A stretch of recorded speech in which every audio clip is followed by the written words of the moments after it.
We are the Force. We are Florida. Sometimes it pays to stay loose. A little comic relief can go a long, long way. Take last night, some fun and laughs, and suddenly everyone starts hitting. Everything starts clicking, and everyone is slapping that belly. Tonight, the Marlins go for the series win in New York.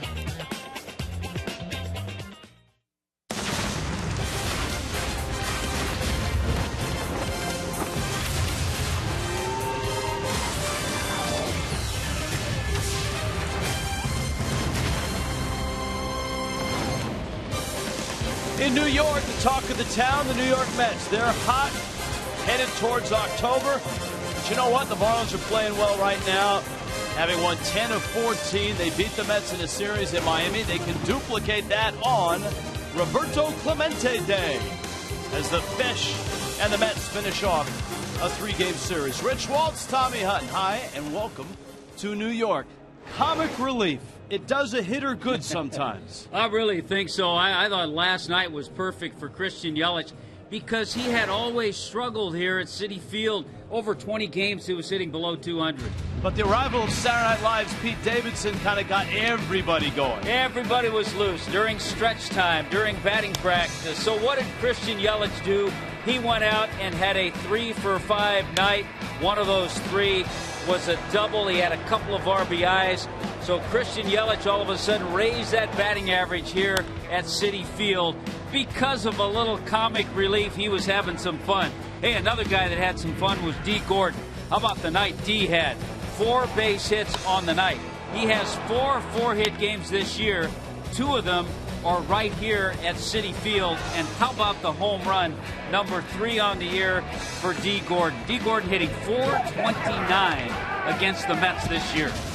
One issue for Gordon, though, in that batting race, he got 4 hits, but he didn't make up a lot of ground. No, he didn't. Bryce Harper had a good night himself. He had a couple of home runs. But now it's up to D. Gordon and the Marlins to try to make it 5 straight series wins. They're going to have to do it against a tough one. Tommy, in your walk around New York, you may have passed through Bloomingdale's, and you may have gone by the men's fragrances, and that cologne is very strong. But not as strong as this Bartolo cologne. Miami just can't beat this guy. No, in 5 starts against the Marlins this year. This is the incredible number, though. You see the record in the ERA. He's thrown 37 2/3 innings over that time. No walks. As a 40-year-old, he's 43-28. He just keeps getting better and better. Be aggressive. He's going to throw strikes. And watch out for that behind-the-back throw to first base, which he pulled off in Miami. The Roberto Clemente Award nominee for the Marlins is D. Gordon. Quite an honor, and he'll tell you about it when we return to New York.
Mets. A nice little award for D. Gordon. With more, here's Preston Wilson. Guys, it is Roberto Clemente Day here in Citi Field. D. Gordon has just been named a Roberto Clemente nominee for the season. And I got a chance to catch up with him and some of his teammates to talk about that and Roberto Clemente's legacy. It means a lot. Roberto was a great humanitarian and ambassador of baseball, for, blacks and Latins. So to be just, put my name in there is amazing. And, I take pride and honor in it. We all relate Roberto as a guy that performed on the field and off the field. He reached out a lot of communities, and seems to me that D. Gordon got a committee himself to follow, Roberto Clemente example, and he's a guy always sharing words with his teammates and good with the kids, good for the community, and he performed.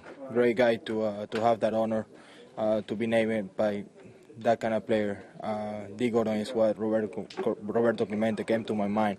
It's all hustle, all like every day come to the ballpark ready to play, and that's what I think Roberto Clemente was when he was a baseball player. And he's not just in the field; he's out of the field too, in the clubhouse, and everywhere he goes, he's a great example. It doesn't matter what your nationality is. Roberto Clemente gave us all something to strive for, to be a better human being. He was one of the great ambassadors of the game. His impact will last forever. Guys, I'm glad to be a part of this. Back to you. Yeah, it's pretty cool, isn't it? Some great baseball history, and D. Gordon certainly deserving of the nomination. When we get back, Bartolo Colon, Adam Conley, Miami and New York finish off this 3-game series.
Final of 3. Mets got game 1. Marlins answered last night. Bartolo Colon, a fastball, which is brought to you by Pinch a Penny, that first pitch. Colon against Miami. It's been rather lopsided, especially this season. D. Gordon, Christian Yelich, Martin Prado from the jump. And Gordon going with the throwback socks. Flores to his left, and he wheels and throws him out. So an out here in the first. Jam Lexus brings you the rest of the lineup. D. Gordon, Christian Yelich, Martin Prado, Justin Bour, Marcell Ozuna, JT Realmuto up in the 6th spot. Ichiro's in left. Donovan Solano gets a start at shortstop. And Adam Conley is slotted 9th. Boy, and certainly a guy the Marlins have seen a lot of this year. Colon making his 6th start against the Marlins this season. 14-11. The ERA and the 1-loss record not indicative of how he has thrown in the second half of this season. His last 9 games, 8 of them starts. An ERA of 2.37 and a 5-1 record.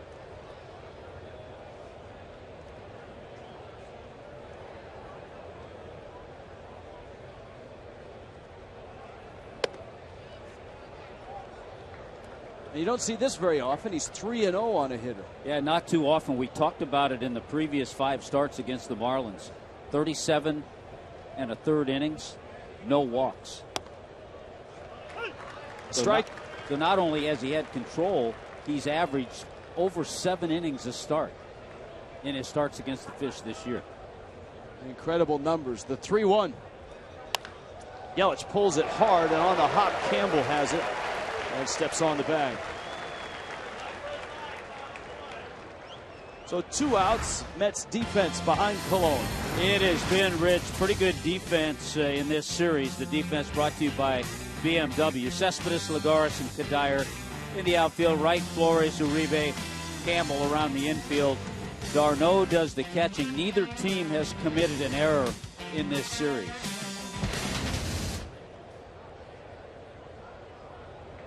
Four starts in a row for Colon.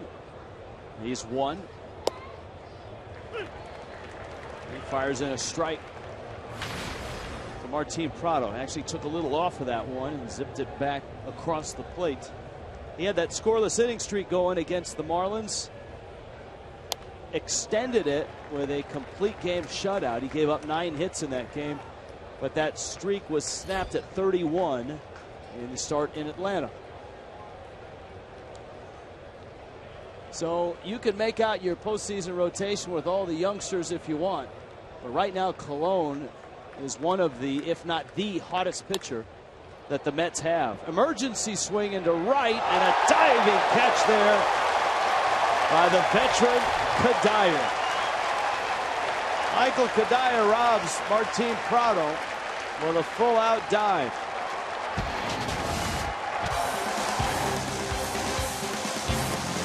That's a heck of a play. Scoreless in New York.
A diving catch in right for the veteran right fielder.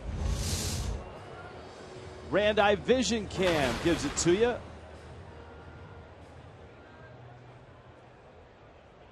He was able not only to secure it and hold it, but not injure that left wrist. Yeah, watch how he tucks the glove underneath, too, to make sure he doesn't lose that baseball. Perfect play by a veteran. Adam Conley, the lefty out of Olympia, Washington. Washington State product. And Conley makes start number 8. And a fastball for a strike. Against Juan Lagares with David Wright, Yoenis Cespedes behind him.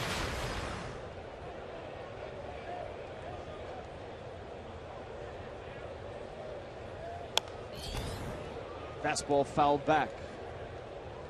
For Conley, he's had success in terms of wins and losses. He's had a ton of run support. He's 3-1.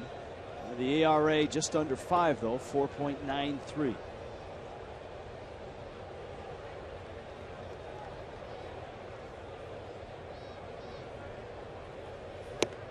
And he loads up that fastball at 95 and throws it by Juan Lagares. Beat the Mets, greet the Mets. Jam Lexus brings you the Mets lineup. Lagares in center. David Wright is at third base. Always hurts the fish. Yoenis Cespedes in left. Juan Uribe is at second. Travis d'Arnaud, the catcher. Michael Kadires in right. Wilmer Flores is at short. Eric Campbell gets a start at first. And Colon, always entertaining when he comes to the plate. He's in the 9 spot. Here is Wright.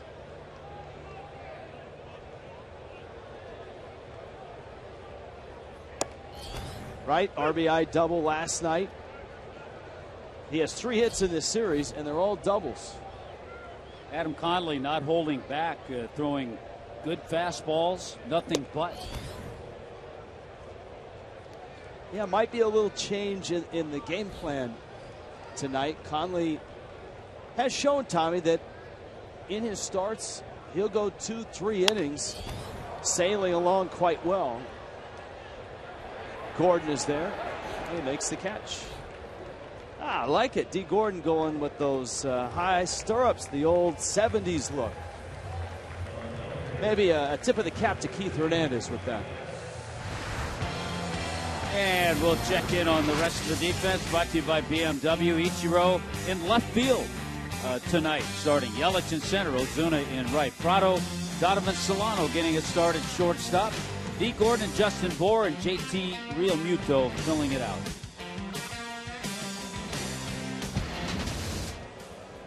Here is Cespedes. Mets left fielder tonight. He was in center last night. Of course, he was in the headlines on Monday night. And in left, he had a towering home run into the upper deck. See, those were Met numbers. If you combine his numbers with the Tigers and the Mets, a whopping 35 homers and 38 doubles.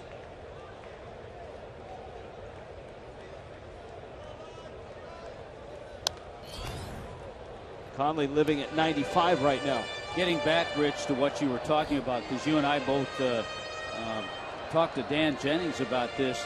They like what they've seen in Adam Conley, but they saw him at times bring the velocity down of his fastball, and they want him to continue as long as he can go, as hard as he can throw, just like that, and then see what happens. Wow, and when he does, he is successful. 1, 2, 3 with a pair of punch-outs against the Mets in the first.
A nice first inning for Adam. Book your next group outing at the Clevelander in Marlins Park. Enjoy happy hour pricing before all weekday home games for just $20 a person. And the Clevelander now offers brunch before all Sunday home games. Music crescendo there, 1-877 Marlins. You go to marlins.com. You're going to have to read all those fasts tonight, Rich, because with Colon out there, he works fast, he throws strikes. The hitters will be very aggressive. I gave it my best shot. Yeah, you did. Proud of you. Justin Bour, Marcell Ozuna, JT Realmuto for Miami in the seconds. Bour has 3 hits, including a double. Driven in 2. About a second 3-0 count for Bartolo Colon. He did that to Christian Yelich. He came back to go 3-1, and Yelich bounced out on a 3-1 offering. You know, for a guy that walks only 22 so far this season, amazingly, he will nibble. I mean, he'll pitch on the edges. Bour smacks it to center.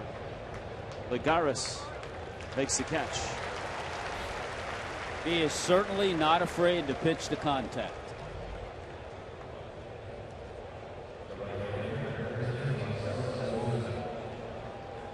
Here's Marcell Ozuna. Ozuna 1 for 4 in his lone start in this series. Finds himself in right field again.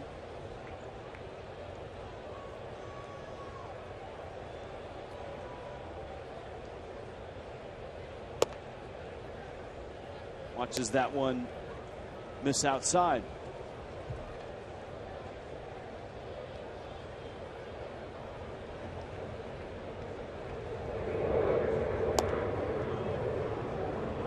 It's becoming a pattern tonight with Colon. He's fallen behind now 2-0.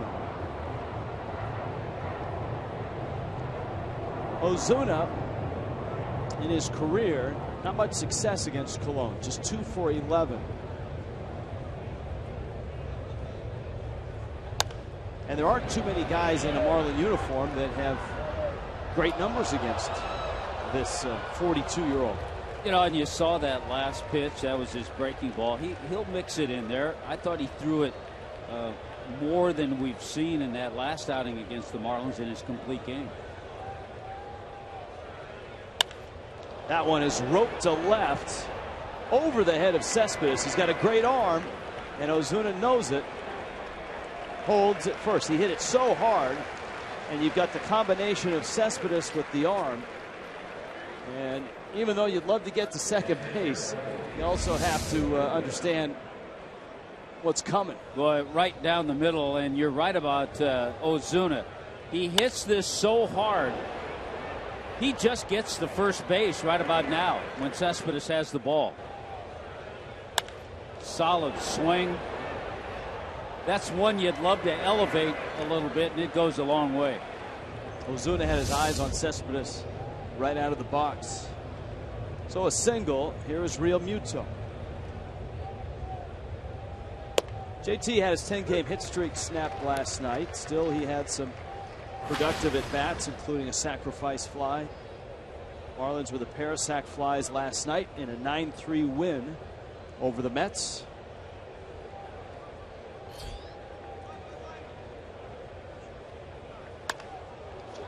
That one in the air to center. Lagares, a Gold Glover out there, makes the catch.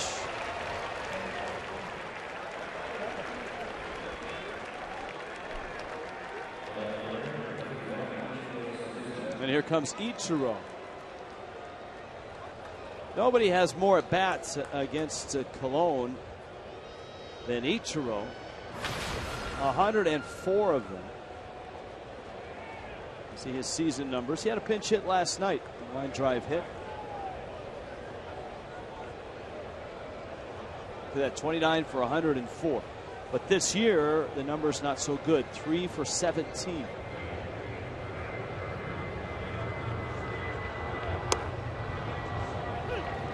The odds of Colon walking Ichiro are not good. In 104 at bats, 1 walk. 1 walk. That really is astounding. Well, if you think about it, it really isn't. Because you got a guy who throws nothing but strikes, and you have Ichiro, who's not an on-base guy as far as taking walks, doesn't walk that much. Two veterans, two 40-year-olds, 41 and 42.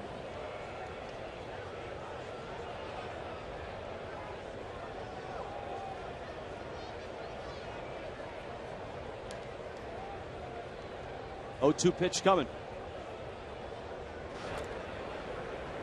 What's your scouting report on Cologne? Well, I'm testing our fans. They should know it by heart. Lots of fastballs, short arm, dart thrower. And, yeah, he might be a part of that new fish killer pitching rotation.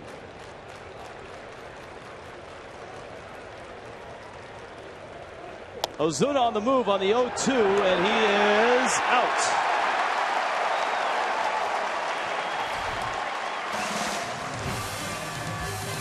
Still scoreless in New York.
Telecast presented by the authority of the Miami Marlins may not be reproduced or retransmitted in any form. Accounts, descriptions of this game may not be disseminated without the express written consent of the Miami Marlins.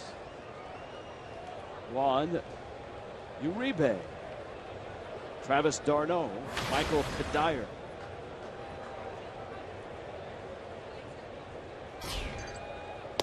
Uribe, a late season acquisition and a very nice piece for the Mets to have. He and Kelly Johnson coming up from the Braves. Terry Collins singing the praise of both those guys. With Uribe, you get postseason experience, versatility, and a potent bat.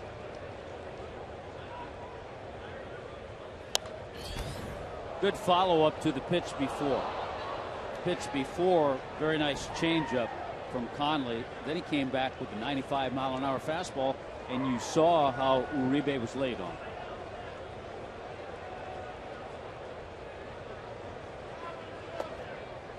It'll be interesting to see how Conley throws tonight because, as you pointed out in conversation with Dan Jennings, they don't want him to try to pace himself. Just go out there and throw. And for a young pitcher, and sometimes that can be and I think a weight off your shoulders. Yeah, and as you watch Adam Conley, you see a slimly built 6'3" left hand, and he's going to be the type of pitcher, as he gets experience as the years go on, you'll see him put on a few pounds, which he should. Add a little bit more muscle to that frame. and that'll help the endurance. He's also thrown a career-high 149 innings coming into this start tonight. Conley didn't throw a whole lot last year. He had a couple of ailments, elbow and shoulder. Nothing major. It just kind of kept him on the sidelines for part of the year. Travis d'Arnaud is on deck. Uribe's run the count to 3-2, and he smacks one up the middle. D. Gordon, a sliding stop, and with those old school socks, he throws out Uribe. More Gold Glove play by D. Gordon. There was a time, Tommy, when those socks were actually new school. But now they're old school. This ball hit hard by Uribe. D. Gordon had him positioned just right and was able to, little pop-up slide, pick and throw. Obviously just one of the components for any defender. But Gordon has been at or near the top of defensive runs saved at that second base spot throughout the year.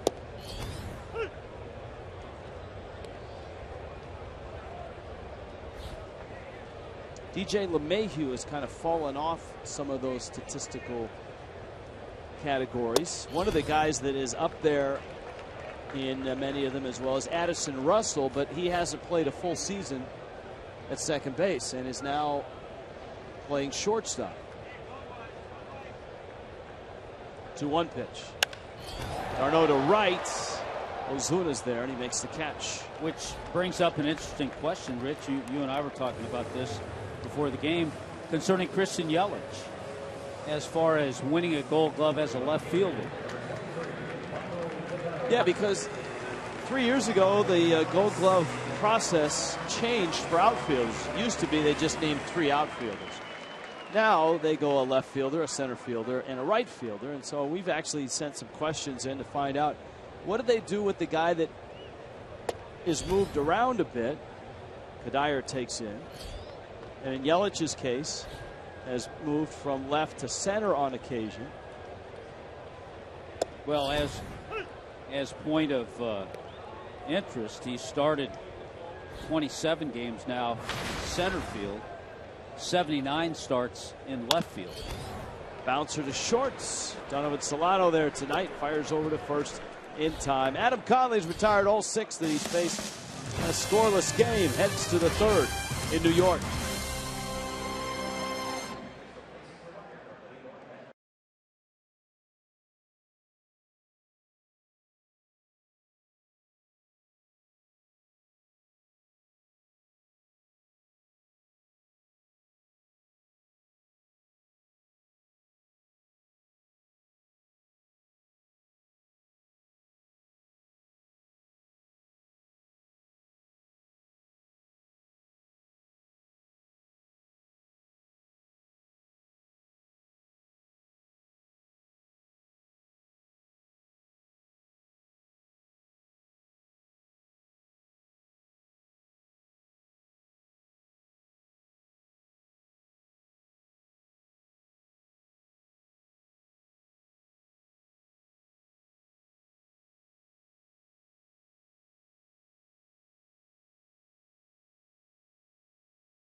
With Preston Wilson. Press.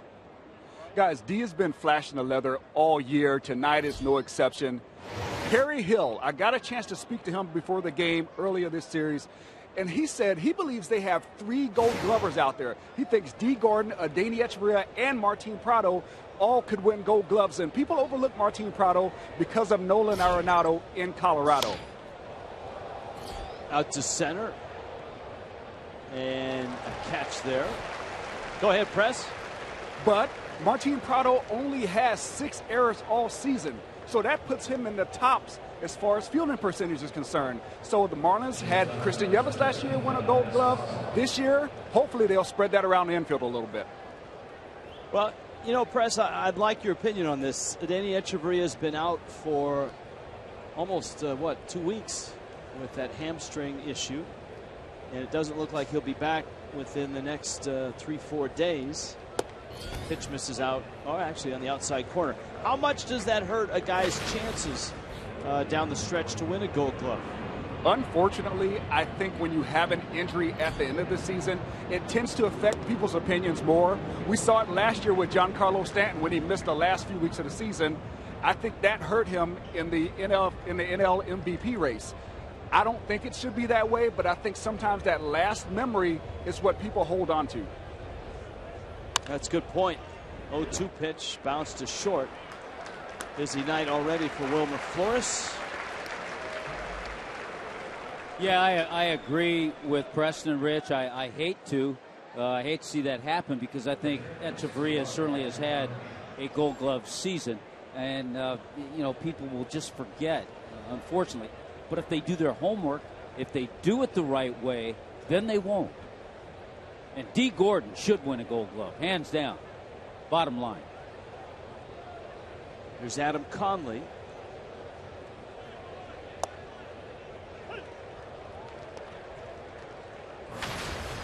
One thing that Echeverria's got going for him, remember, Andrelton Simmons has missed time with injury as well. So when you add up games played, games missed by injury, I think Echeverria and Simmons could be pretty darn close. They're going to be comparable. We'll have a chance to see when the Marlins match up with the Braves. Adam Conley admittedly was not a great hitter and didn't do much hitting at Washington State. But in the big leagues, he's blossomed, Tommy. He's a late bloomer with the bat.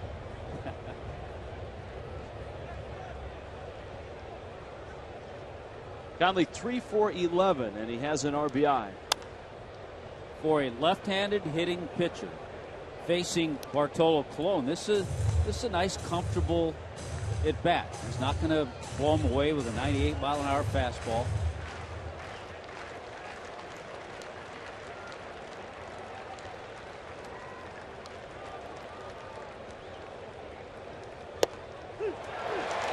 Colon takes something off and gets a strike.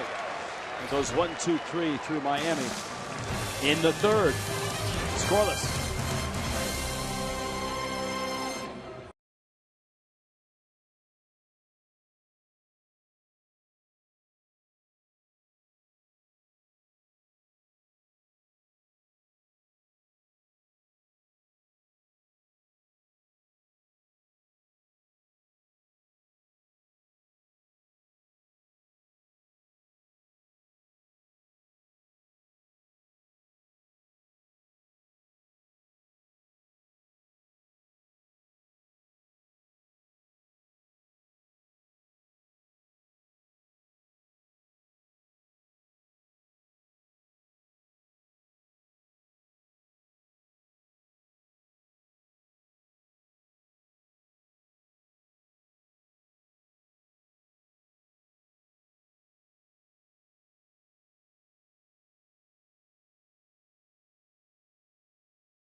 Places by Vico Painting Contractors. Top quality work, excellent customer satisfaction. Visit VicoPainting.com. By Checkers, Epic Meals, Epic Deals. And by AutoNation. Save on over 70,000 vehicles now. Visit us online at AutoNation.com. Kind of a Saturday Night Live look, which reminds us of a musical homage to Pete Davidson and Christian Yelich.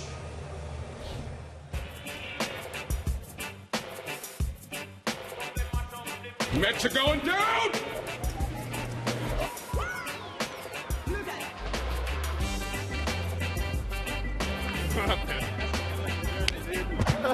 That's a good looking jersey. How you doing? Good to meet you, dude. Nice to meet you too, man. We got a lot of tweets, yeah. Yeah. I'm done. That's all I wanted to do. You see that? You see that? I got a hit. Yo, it's hard. Yeah, it is hard. Adam Conley gets Wilmer Flores, Eric Campbell, and then Bartolo Colon. That was a fun night last night for everybody involved, that batting practice. It's amazing that Pete Davidson's been on Saturday Night Live for, what, 3 seasons? And he's 21. He's 21.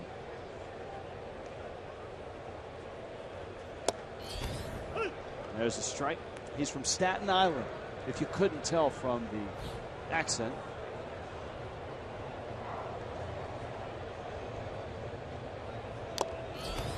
Well, the Mets have the luxury right now of having both their shortstops swinging the bat pretty well. Ruben Tejada last night was 2 for 3, including a double. Flores and Tejada have both hurt the Marlins extensively the last 2 years. 2-2. Wilmer Flores, 7 home runs in his career, young career, against the Marlins. But he is also, as we've talked about, he has kind of rejuvenated his play since that trade that was not made.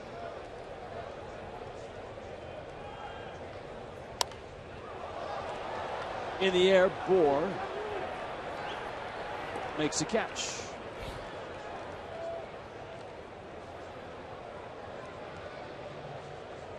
Time now for T-Mobile's Data Strong fan of the game. Hashtag it FL Data Strong fan.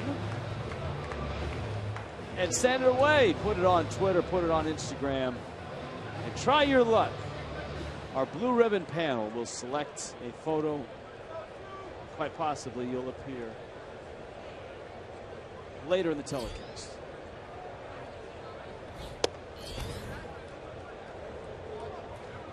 Gamble, a versatile piece, can play third, can play first, can play second. That one's in the seats. Adam Conley has retired the first 7, struck out 2 in the first.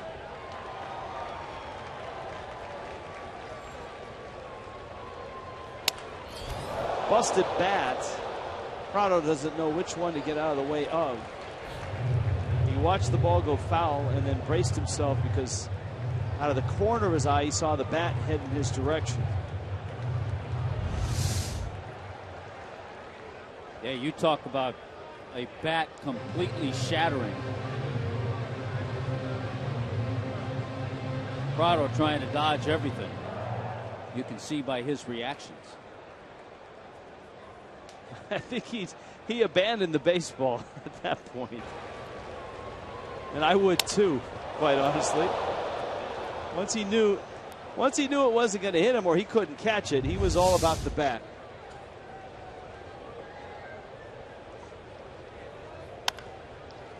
So he gets a ground ball, gobbles it up, and gets the out at first.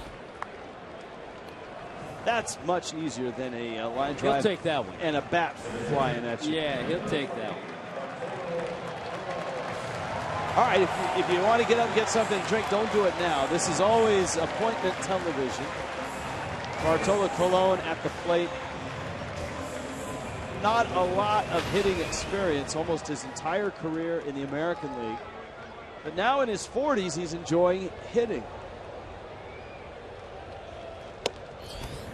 Career high, 8 hits this year. You know it's a career high. And you know what, Tommy? His helmet is falling off less than it did last year. Well, he's keeping his head on the ball better, a little longer. Or he changed helmet sizes. Or he grew a little, I don't know. Crowd energized on just a foul ball.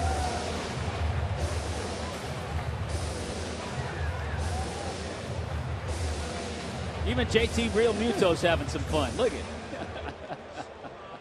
And that's one of the things you really admire about Colon, is he is one of those guys that genuinely seems to have fun whenever he's out there. He had fun. He was smiling when he made that behind the back flip.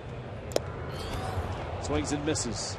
And Conley has retired all 9.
Darling of Met fans. Last time we saw him, he had this gorgeous play, artistic play, amazing play. Smiling all the time and getting the out. So you would think, Tommy, he would earn a lot of respect here in New York. There's the smile. But tonight, before he threw out the first pitch, the Fairfield Stag, who was, I guess he was throwing out the first pitch. So Colon's on the mound. See the Stag? Watch the Stag. That's not right. Yeah, you can't do that on your home field. No, the Colon is. Yeah. Now, to Colon's credit, he didn't drill the Stag in the back of the head, which a lot of guys probably would at that point. But that's not right. You're invited to throw a first pitch, and you mock the Mets starter? I don't know the Fairfield Stag, Tommy, at all, but maybe First time I'd seen the Fairfield Stag. Maybe that's his shtick.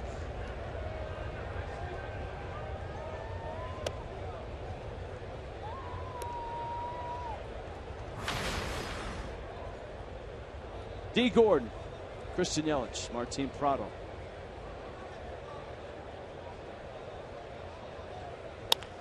Gordon sends this one out to short. Flores throws him out again. Couple ground balls to short for Gordon.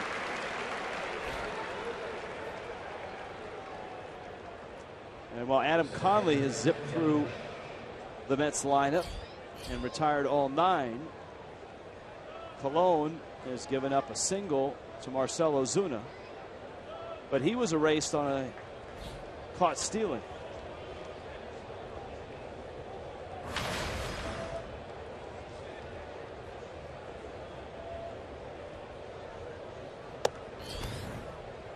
Yelich takes up.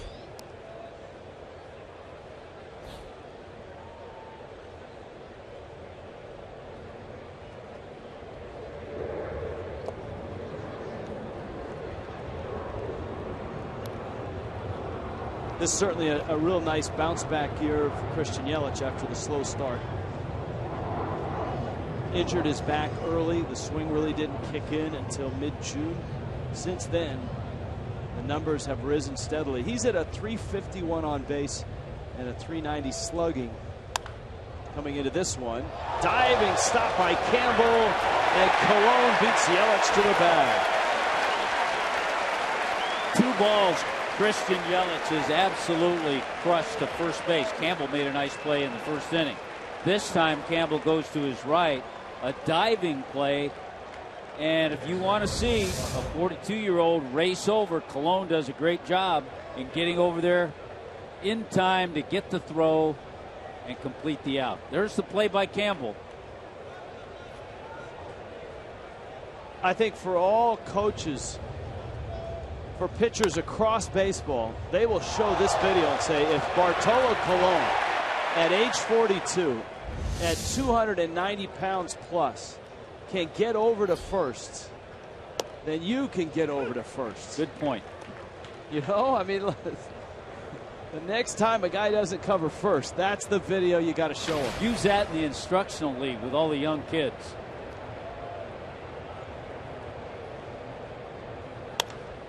Prado left field, hits it well and deep and gone.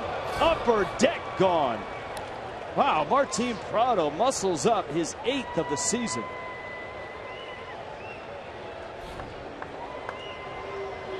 The Marlins have 2 hitters that are just unbelievable against the Mets this year. D. Gordon, we've talked about. Martin Prado over 350 is his average against the Mets this year. Belt high fastball, and you're right, he crushed that. You don't think of Martin Prado hitting second deck shots, and this one went into that second area of seating. So Miami scores first, a 1-0 lead. And his numbers against the Mets this year have been outstanding. Justin Bohr, left field. Cespedes on the track, makes the catch. Miami has the first run. Martin Prado, his 8th of the season.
Brought to you by your local Chevy dealers.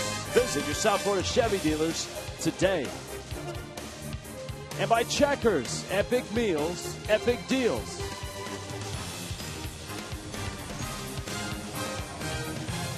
Martin Prado with a home run, a long home run. And the Fish are out on top Now Tommy Hutton, second time through for Adam Conley. We talked about a little different strategy for the lanky lefty. And he has buzzed right through the Mets order. Lagares, Wright, and Cespedes, their second time against Conley here in the fourth.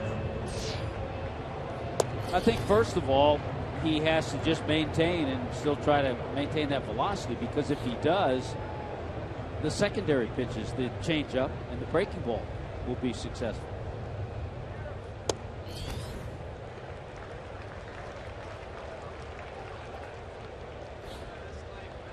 Second time through, 358.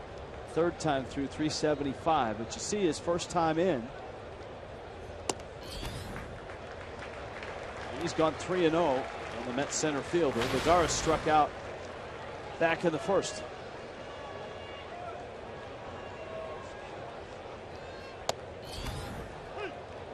By the way, the home run Colon gave up to Martin Prado, the 23rd he's allowed, but I would venture to say most of them are probably solo shots.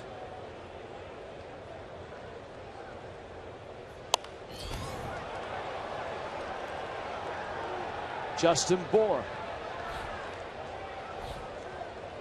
Nice comeback by Conley. Marlins.com, one-stop shop. Breaking news, tickets, sweepstakes, merchandise, signed photos of Tommy Hutton, and more. Free Marlin email or text alerts. Go to Marlins.com today.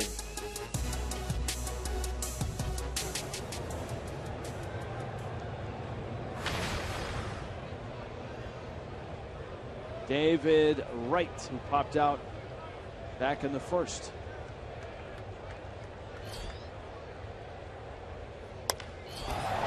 David Wright to left. Ichiro can't get it. And Wright has his fourth double of the series.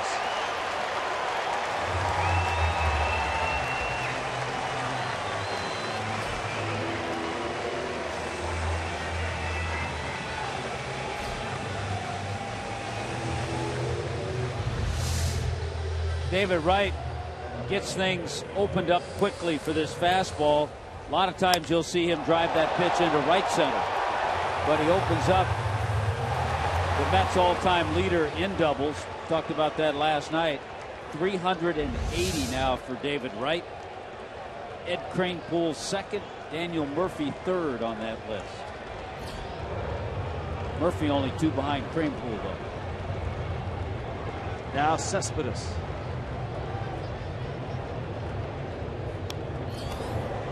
That one fouled back to the screen. One thing for the Marlins lineup tonight, Ichiro finds himself in left field. Dan Jennings and the Marlins have been giving Marcell Ozuna a lot of reps in right field. And so that finds Ichiro out in left, where he hasn't played a whole lot in his career. There are a few things you could read into that decision.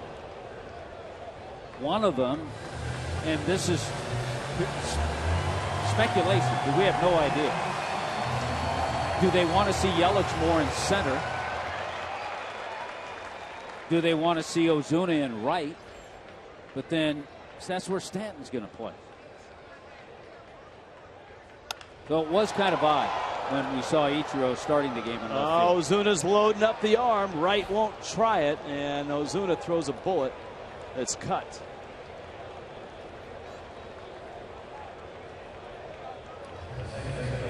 Ozuna certainly has the arm for right field. No question about that. Marlins Live pregame is brought to you by your South Florida Honda dealers. And tomorrow we are in our nation's capital. Bryce Harper, D. Gordon, the race on the last 2.5 weeks of the season. Gordon tonight is 0 for 2. Remember last night, 4 hits. And didn't pick up a whole lot of ground against Bryce Harper.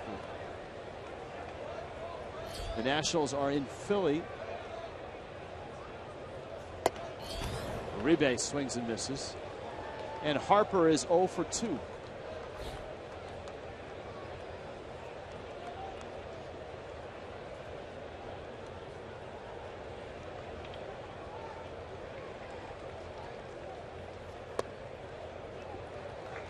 Just came across an interesting number, though, looking at Ichiro's games this year. He actually started 22 games in left field this year. But in his career, obviously right field's where he's played most of the time. 298 starts in center and just 77 in left. How many in right? Oh, closing in on 2,000.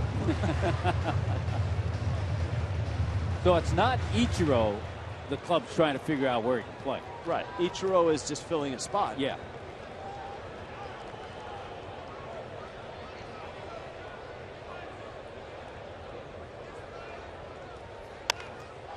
Uribe, a high fly ball. Ichiro eyes it, sets, and makes the catch. That Martin Prado home run holding up Adam Conley. A nice 4 innings.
Whip around, cool music, great highlights, insightful commentary, and Dontrell Willis. Need I say more? Weeknight 7 p.m. on Fox Sports 1.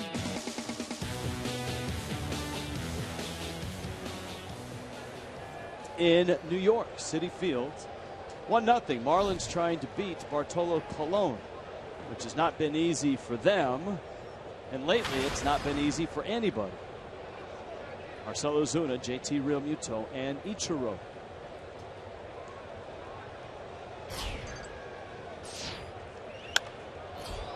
Ozuna, first pitch swinging in the air. Lagares back to get it. Well, we were right about the Bartolo Colon solo home runs. He's given up 23. 18 of those have been solo shots. You know, we're talking about he was in the midst of it when he pitched that game in Miami. The 31 consecutive scoreless innings that he had. It was the longest within one season in the major leagues by a pitcher 42 or older ever. And the two guys whose record he broke as far as consecutive scoreless innings, Hall of Famers Cy Young and Warren Spahn.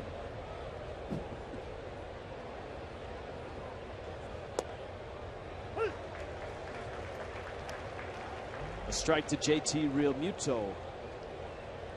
It's not often that a pitcher gets this deep in the season and has given up more homers than walks.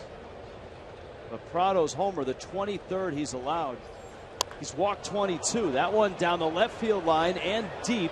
Cespedes in the corner, and it's gone. It gets out, and it's 2-0. JT Realmuto, his 10th. And another solo homer to add to that Colon total.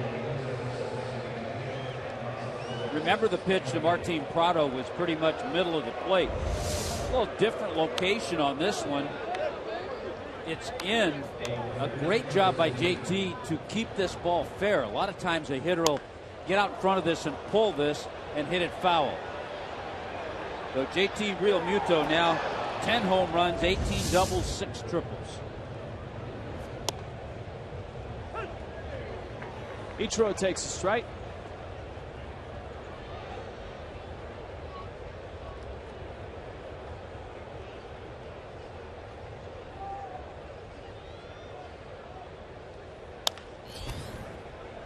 Tapper to short. Flores just in time.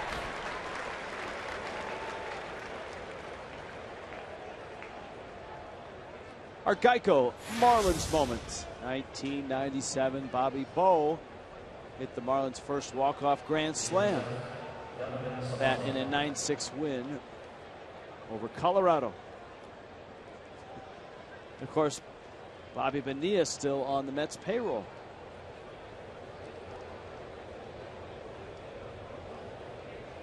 Contract he signed had a lot of deferred money. If I remember, that was a long pitch at bat. A lot of pitches before he finally hit that walk-off. I thought you were going to say it was a long pitch to get that deferred money. Which turned out to be a great move. I don't know who his agent is, but I hope that Bobby Bowe sends him something nice for the holidays every year. Every time he gets that check.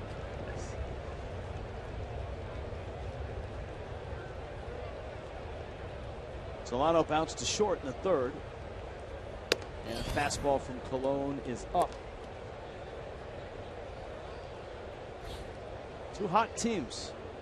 The Mets have won 8 of 9. Marlins beat them last night. Marlins have won 10 of their last 14.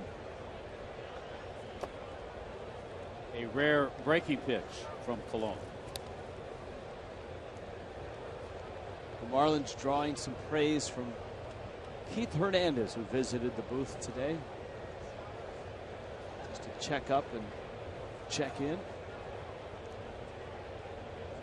Mets and Marlins tangled in Miami last week. Marlins took 2 of 3. Solano shoots it in the gap, right center field. It's going to scoot in the alley. It's going to go to the wall, and Solano is thinking 3. He'll stop there, though, and wisely so. You got the pitcher on deck. Ball was fielded, and Kadire got it to the cutoff man pretty quickly.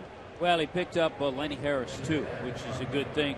Lenny had him coming all the way, and then once he saw the relay get back in, he put the stop sign up. Good hitting by Donovan Solano, who hasn't had very much playing time. Not easy to do to stay back, hit that ball in that area. Good job on his part. A couple of peeks right there. He peeks and sees Lenny with the stop sign. Conley struck out back in the third. But as we pointed out, he's been able to slap 3 hits in his 8 starts. And he hits that one into center field. That's a base hit. Solano round third. Lagares' throw to the plate is in time, and he's out by a bunch.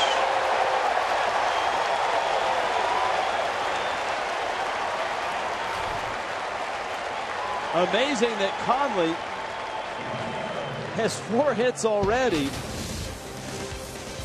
Lagares was on it, and he throws out Solano.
with a solo homer. 2-0 Miami. Midsummer Classic coming to Miami. You can sign up, receive tickets, updates, breaking news, and all information relating to Major League Baseball All-Star Game and All-Star Week events at Marlins Park, July of 2017. Go to marlins.com/ASG.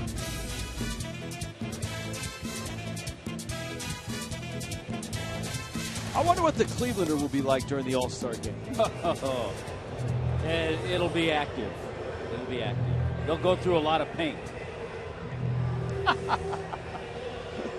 Or Patron. Or both. Now, Adam Conley has got a 2-0 lead. Remember, we talked about first time through, second time through. Conley gave up a double to David Wright in the fourth, but he got Cespedes and Uribe to fly out. Darno, Kadire, Flores in the fifth. And Conley's fastball misses away.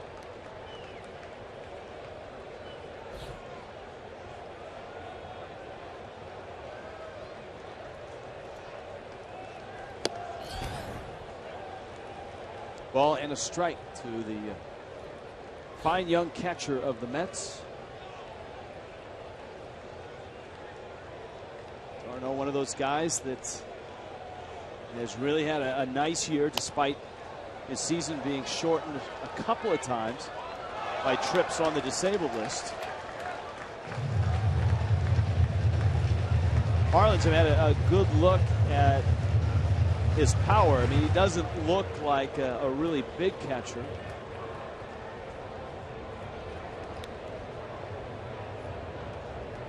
Got a dozen home runs. And in September, a .415 average. We noted it in game one because of the injuries to some extent. Darno enters August and now September fairly fresh. And his OPS is tops by a lot among catchers in Major League Baseball. So maybe those injuries are a boost to his late season numbers. That's a good point. You don't think about that too much. You think about it more directed at pitchers. Conley turns it over, gets a strikeout.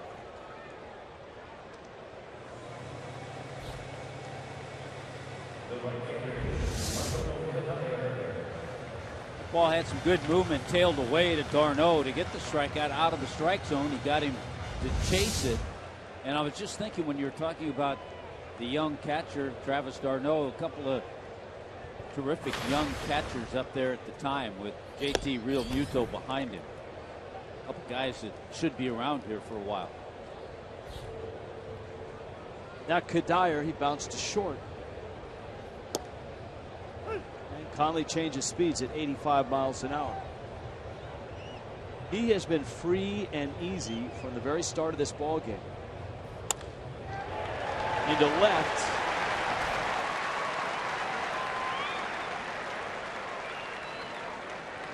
Michael Kadire with a one-out hit. And here comes Wilmer Flores.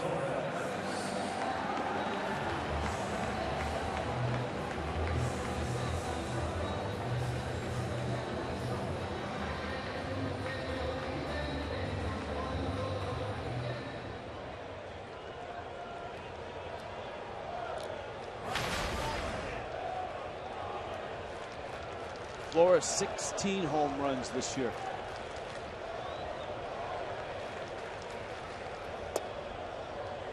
There's a breaking ball, and it didn't miss by much.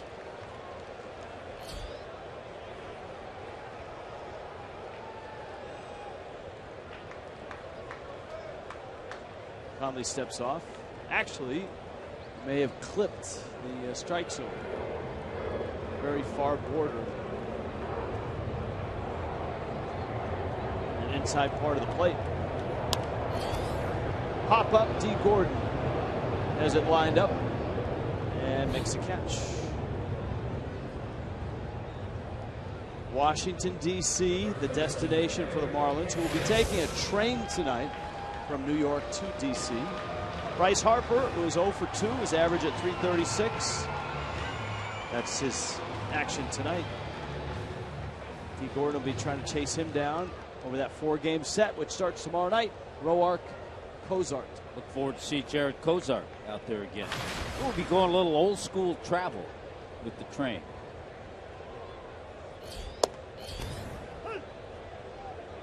I like it. Have you ever had a chance in the Northeast to travel by train between the major cities? Yeah, New York, Philly, Boston, Washington. And a lot of fun to do it as a group. The Marlins will charter some cars. A catered affair. Hit well, center. Yelich at the wall, makes the catch. And Adam Conley is through 5. He is shutting out the Mets in New York.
And ambassador of baseball, for blacks and Latins. So to be just put my name in there is amazing, and I take pride and honor in it.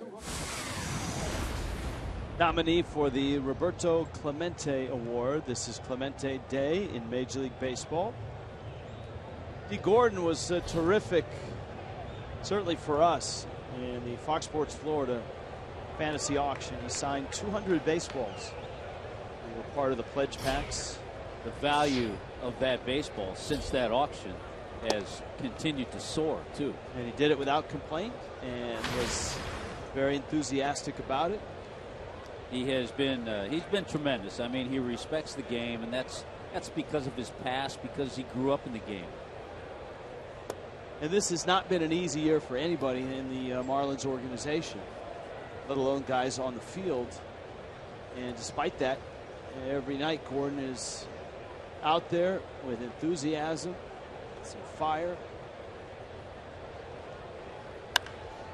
Dee Gordon, center field. That's hit well. Lagares goes back, and he won't get it. It's off the wall, and it bounces up off the facing of the apple. That's going to be a ground rule double. You see Gordon. He's not happy. That's a triple. Once it gets over the head of Lagares, if it doesn't bounce out, that's 3 bases. Well, second base umpire Dan Iasonia was out there as quickly as he could to try to get a look at this ball. Every once in a while, and we saw it with the home run last night, Dee Gordon shows you a little pop. There it is off the backside. That's another wall. For a moment, it looked like it hit the top of the red there on the 408, but double all the way. He didn't even have to slide. I mean, he would have been the third easily. But unfortunately, 2 bases. But Miami has got their leadoff hitter at second here in the 6th inning. 21 doubles now for Gordon, a 1-for-3 night. Here's Yelich, who twice has grounded hard to first, and Eric Campbell. Talking about it before the game. Dee Gordon now with 181 base hits. So, let's see. 19 more hits.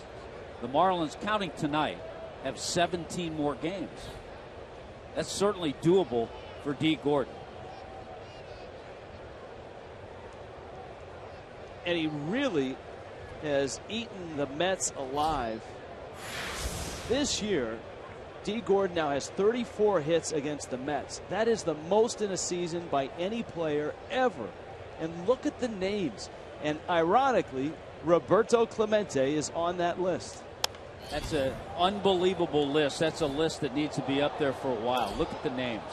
Flood, Clemente, Hawk, Juan Pierre. Veda Pinson was a really nice player in the 60s. And Maury Wills. And so That's was, some great Wills. names. Those are great names. Oh.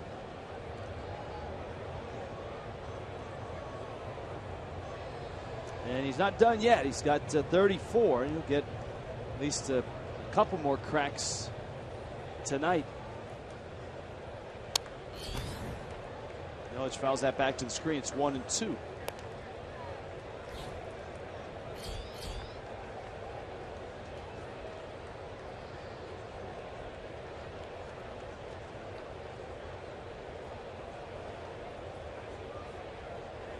Of course, the Marlins have already done something off Cologne they weren't able to do in 9 innings in Miami. Went through that shutout, 7-0 shutout.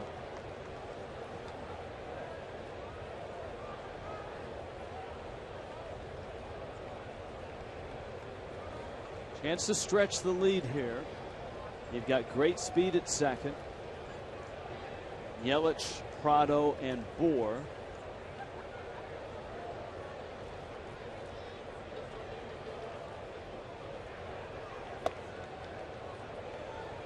Down and in, and Darno visits Cologne. The Mets bullpen is actually up and working. 62 pitches for Cologne. Hansel Robles. There are enough arms down there that Terry Collins feels that Cologne doesn't have his best stuff, and he wants to give him somewhat of a break and not stretch him into the hundreds. He can do that. Well, it will be an interesting decision for Terry Collins. Should the Mets, and they're on their way, get to the playoffs, what they're trying to do is to get home field advantage. That's right. I mean, the more they win and the season comes closer to an end, the closer they get. Swing and a miss by Yelich. That's a big strikeout for Cologne. It's one of the things Collins was talking about.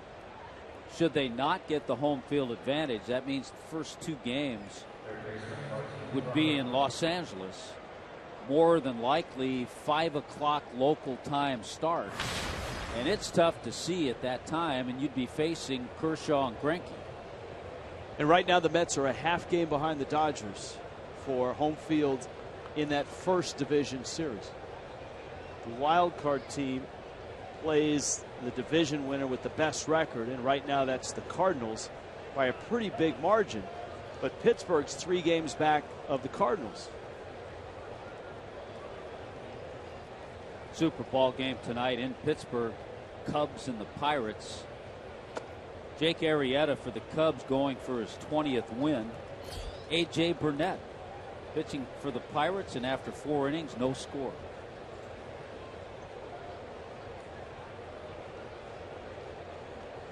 Prado's homer was a mammoth blast. A Cespedes-like blast. Cespedes put one up into the second deck in game 1. Prado's was a little more towards center field. Pulls that ground ball. Backhanded by Flores. Long throw. I thought he may have had a shot at Gordon. A better shot there at third maybe than Prado. As it is, it's an infield hit, and everybody is safe. course, that's easier said than done when you're a shortstop sprinting into the hole. Yeah, I'm really surprised he made the throw, though. A lot of times you concede the infield hit. Oh, he had a shot. Yeah, maybe. But a lot of times a shortstop will hold on in hopes that the runner rounds third. That D. Gordon rounds third.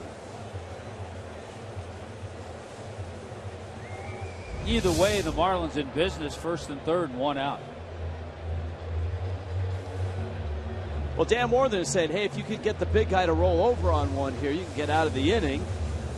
Justin Bour has hit the ball hard twice. He's lined to center and lined deep to left. And Colon said, of course, when you say the big guy, you mean Justin Bour.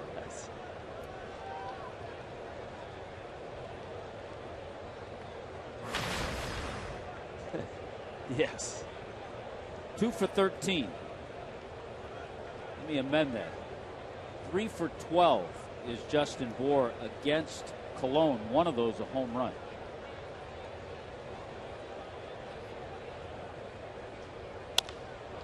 Center field, tagging is Gordon. Lagares makes the catch. Gordon coming home, and he's going to score. Nicely done. Justin Bour has 3 line drives to the outfield tonight. That one produces a sacrifice fly in Miami's 3rd run. 57th RBI for Justin Bour, and just a good job there. You love to see that with a runner at third. Most RBIs in the National League amongst rookies. You would expect Chris Bryant to be right there, but Justin Bour on that list. That's good to see.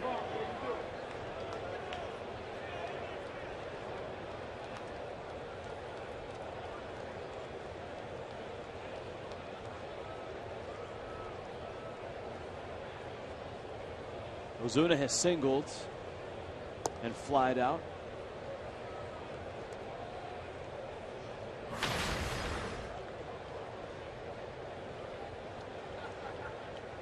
You wonder if this is going to be all for Colon, even though he's thrown 67 pitches. He's due up first when the Mets hit in the bottom half.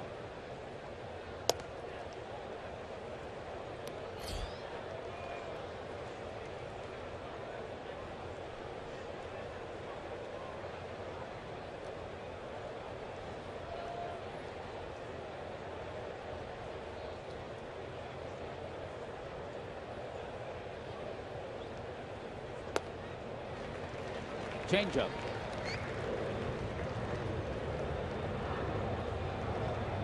I think one of the beauties of Colon, people don't often use those words in the same sentence, is the simplicity.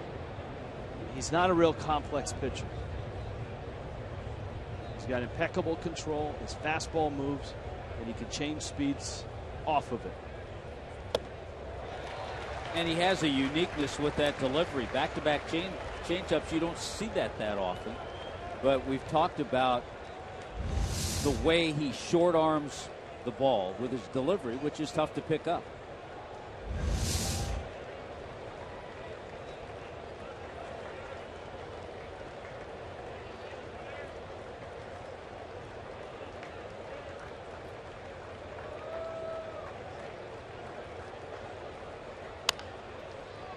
Ozuna pulls it wide of third. If you're just happening by, the Marlins and the Mets meeting for the final time this year. The Mets got the best of the Marlins early. Adam Conley right now is throwing a 2-hit shutout. But the Marlins have played the Mets tough in the last 2 weeks, taking 2 of 3 down in Miami, just as the Mets were on that incredible run, build that lead to 9.5 games. And they have a chance to take 2 of 3 with a win here tonight.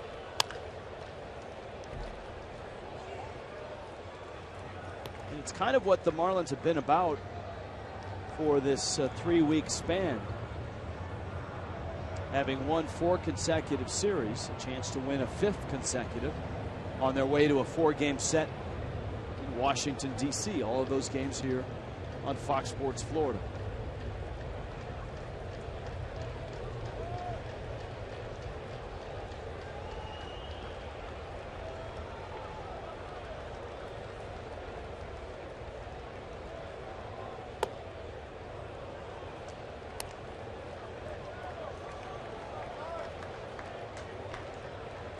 You know, there's the changeup that's about 10 miles an hour slower.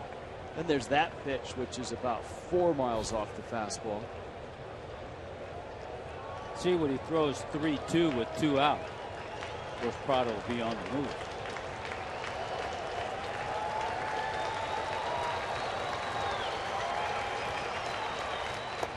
Prado runs, and Colon bounces it up there. Here's Real Muto, and we'll see if Terry Collins is serious about that pen, and he is. He doesn't hesitate to come out, line up card in hand. He'll make a double switch, bring in an arm. So in about 43 innings this year against the Marlins, that's the first walk that Colon has issued. It's amazing. And again, he still has allowed more homers than walks on his season.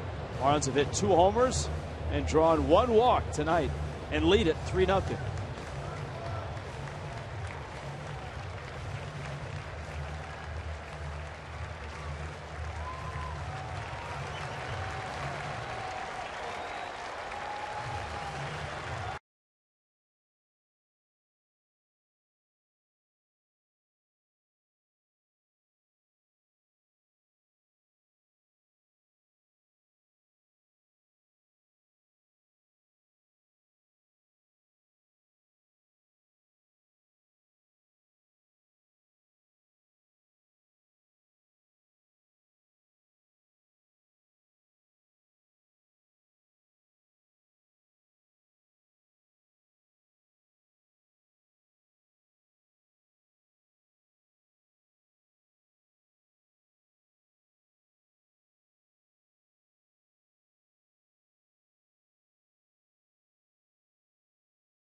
Loyalty program of Miami Marlin fans.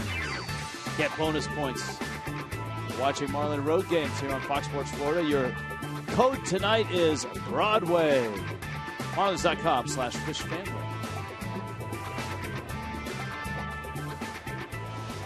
Well, a couple of moves for the Mets. Hansel Robles comes in. He picked up the win actually out of the bullpen the first game of this series. He comes in. He will hit in the spot that was occupied by Wilmer Flores. Ruben Tejada comes in. Tejada will hit ninth.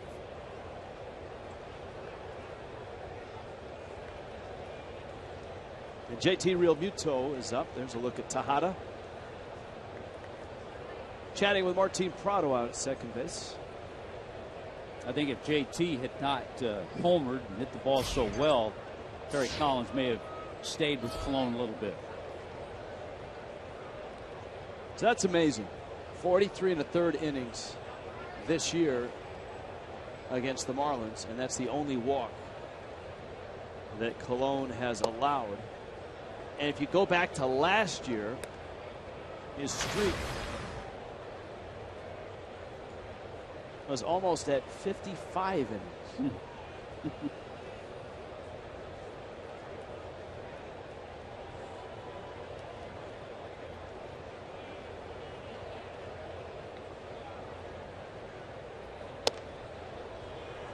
Kind of a backup slider that looked like it caught part of the plate, but it's called the ball. It's 2-0. Well, the other thing too, Rich, obviously we talked about it. The Mets thinking about home field advantage. You know what? They still know that the Nationals have a chance, and the Nationals have a 4-2 lead in Philadelphia right now. The Nationals 8.5 back. That pitch was in. Real Muto takes a rip at the 2-0. Jason Worth has homered in that game. He's getting hot.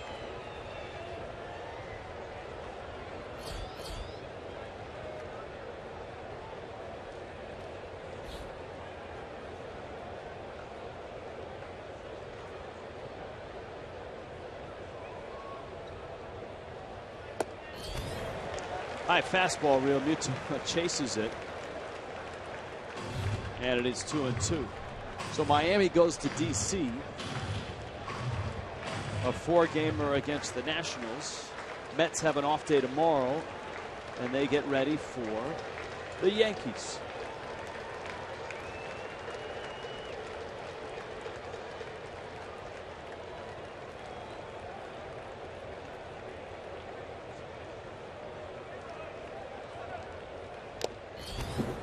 Back to the screen. Now, I believe all the Yankee games are here at Citi Field. Remember, they used to, at times in interleague play, break them up. So during the course of a series, you play one here, one at Yankee Stadium. I think they did. First series was at Yankee Stadium. No, they would actually break the series up in the middle of the series. You would go back and forth.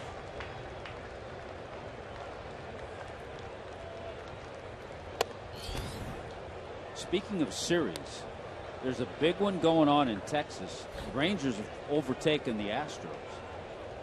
Texas tonight jumped on Dallas Keuchel for 6 runs. And the Rangers have a 6-0 lead, trying to make it 3 in a row over Houston.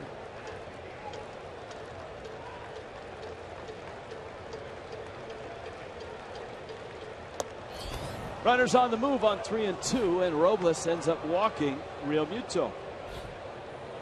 So 2 walks issued, one by Colon, one by Robles.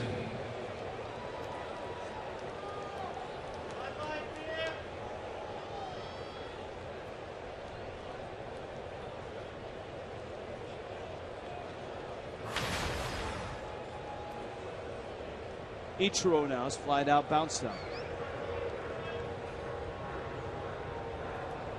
The one downside to this inning for Miami is it's been a long wait on the bench for Adam Conley. Marlins have added a run. They'd like to add more here. Yeah, I think as a pitcher, you have to look at that as an upside. That you're getting a little extra rest. While doing so, your team is giving you some more runs. So you have to mentally just say, hey, this is a positive. So what you're saying is the rosin bag is half full. That's right.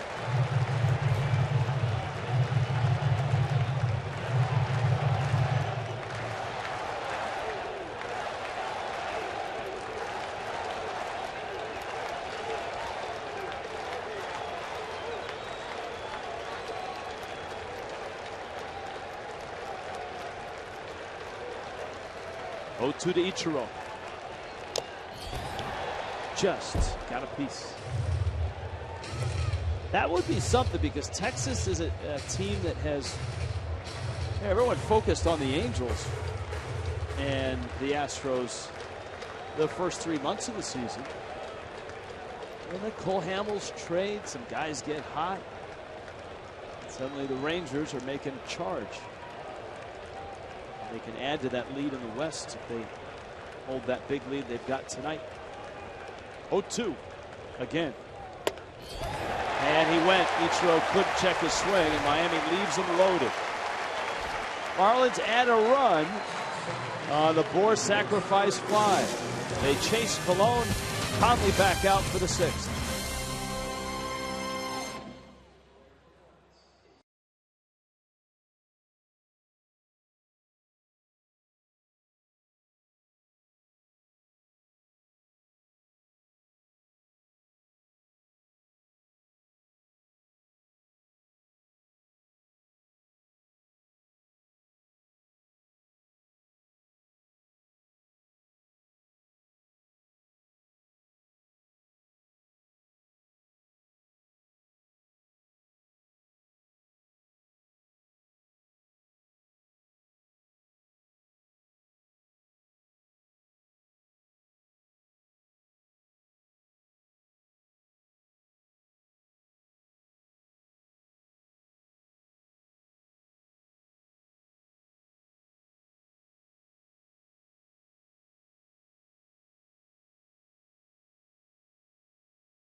Adam Conley is shutting out the New York Mets. Tommy Hutton, you talked earlier, and you give credit to pitching coach Chuck Hernandez for spotting this in his conversations with Conley and watching him pitch. They found that Conley was kind of trying to pace himself and would ease up on his fastball, trying to get deeper into games. You know, I think because of his elbow tendonitis last year, because he threw just 65 innings last year, he realized he'd gotten to a point closing in on 150 innings, so he was trying to do that. And Chuck and Dan Jennings said, no, just go out there and throw as hard as you can for as long as you can with the same stuff. See how it works out. So far, so good tonight. And the one thing they added at the end was, hey, we've got guys that can back you up. If you get out of gas, we'll bring someone in and help you out. He opens the Ruben Tejada at bat. The changeup for a strike, and it's 0-1. Juan Legares, David Wright for the Mets. He's also been extremely efficient. Good fastball there, 93. But look at that, 68 pitches.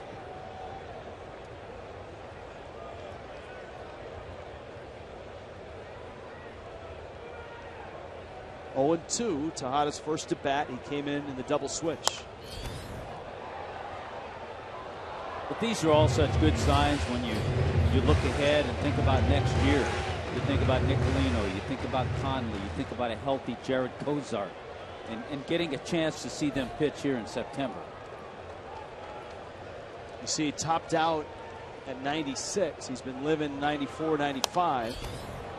At 94, it's 0-2.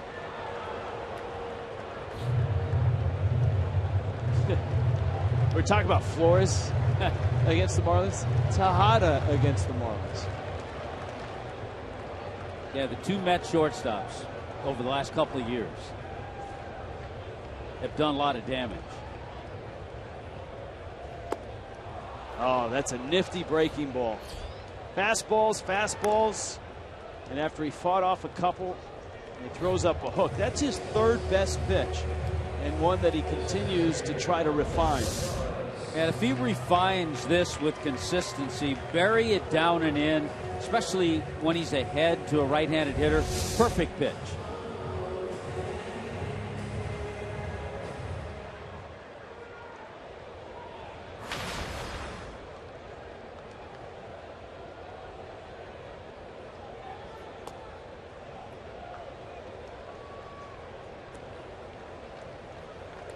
Now Legares with David Wright behind him.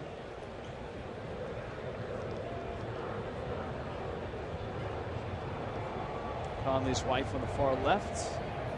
First child there as well with the Conley jersey. Was it Toronto? Yes. And because the baby could not get a passport, they flew to Buffalo, and they were able to drive over from Buffalo to Toronto. The baby could not pass the written exam. Yeah. And they were there to see his major league debut. No, he threw an inning. They just didn't have time to get for the newborn. They didn't have time to get the passport. So it's been quite a journey for the Conley family this year. The journey is always a good one when it culminates here. That's a really nice changeup there. Counts 2-2.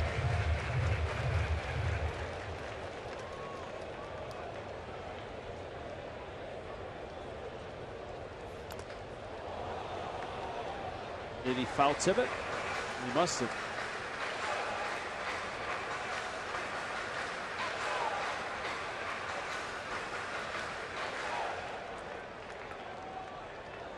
.76 pitches in is Adam Conley. He's had a ton of run support as a starter. Tonight, just 3 runs. And that's more than enough so far. Well, it's one of the reasons, if you go back his last 6 starts, he's 2-1. But in those 6 starts, the ball club's 5-1.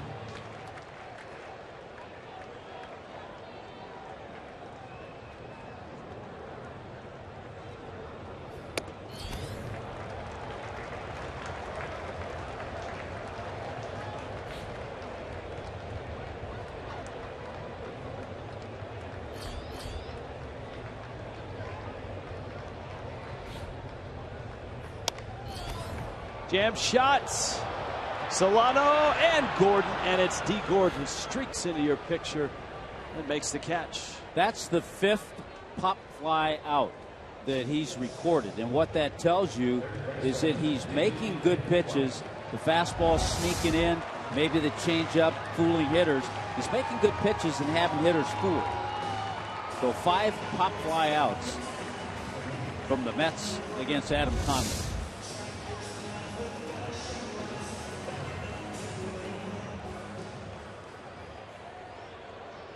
Wright has popped out, and he's doubled.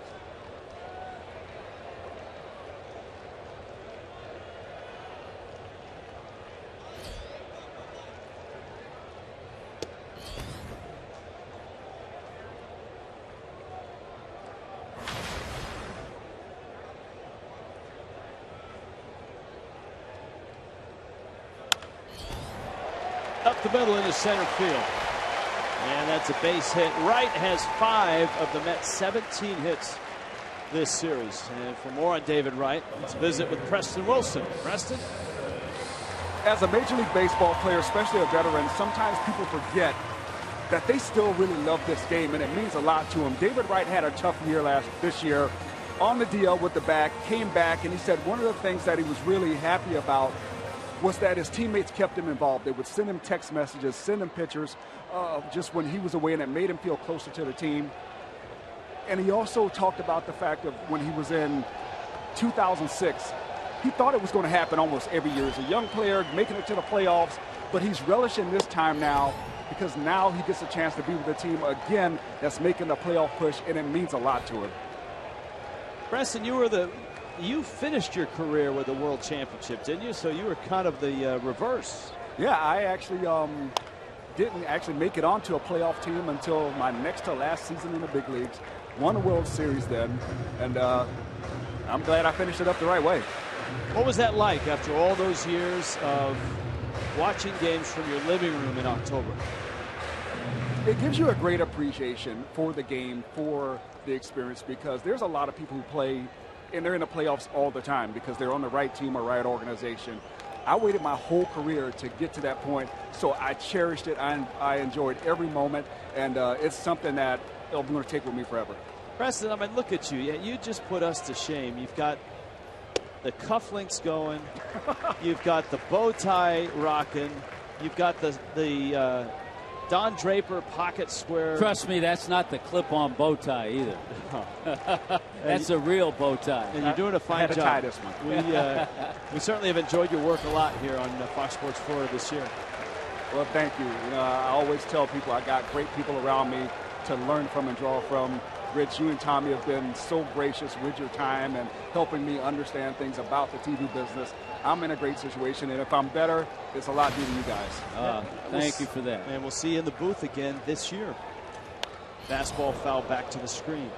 Rumor is, Tommy Hutton, that the analysts are going to assemble on the next homestand. Yeah. And remember, that was an epic show last year where all the analysts worked. Jeff Conine, Preston Wilson, Tommy Hutton, Carl Pavano, all in one game at once. 3-2. Got him! How about this? Adam Conley strikes out Yoenis Cespedes. And the lefty out of Washington State is shutting out the red-hot Mets.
through 6. He's got a helmet and a bat, and he's due up second here in the 7th. The next Corona Light Marlins watch party is on Friday at Jimmy Johnson's Big Chill in Key Largo. Marlins National 7:05. That should be a fun party, shouldn't it? Billy and the Energy team will be there. Corona Light specials, Marlins.com, the place to go.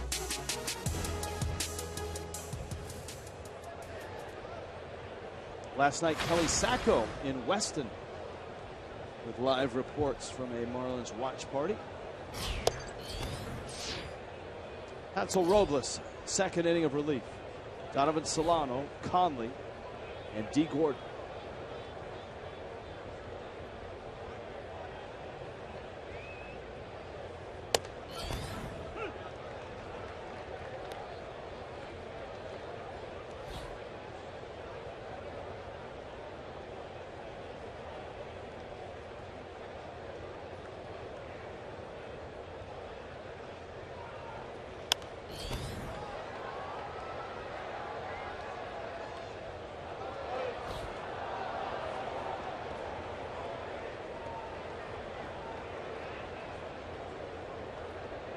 I would imagine, Rich, what Dan Jennings and Chuck are thinking with Adam Conley in the on-deck circle. Solano left center, and it's caught there by Cespedes. He had doubled in the 5th. Pitch count not in bad shape. Conley at 87. And I'm sure when he goes out to start the 7th inning, the bottom half, the bullpen will be ready. The bullpen will start. Just in case anything happens quickly, then they can make a move.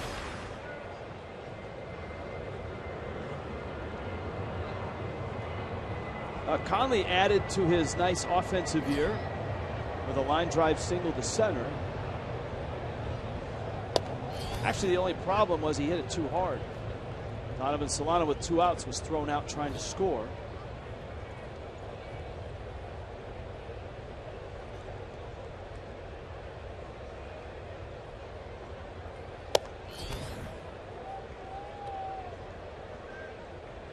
Ball and a strike.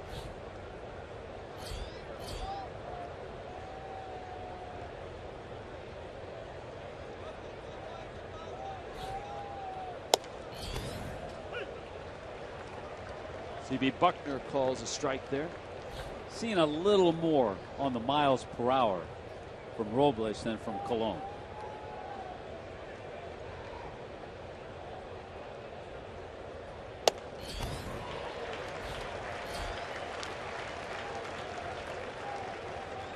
Conley strikes out. That'll bring up D. Gordon, who has doubled and bounced to short. That series in Washington, D.C. will have two of the combatants for the batting title. Mr. Posey in there as well. Gordon second, trailing Bryce Harper. Harper tonight 0 for 2 to start his night, is average to .336. Gordon now 1 for 4 as he bounces out to Eric Campbell. Adam Conley right back at it. 7th inning stretch in New York. 3-0 Miami.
whatever strategy the Marlins have implored Adam Conley to follow, it has worked. And from the outset, we talked about an adjustment in his approach. Rather than try to pace himself, just go out and go after hitters.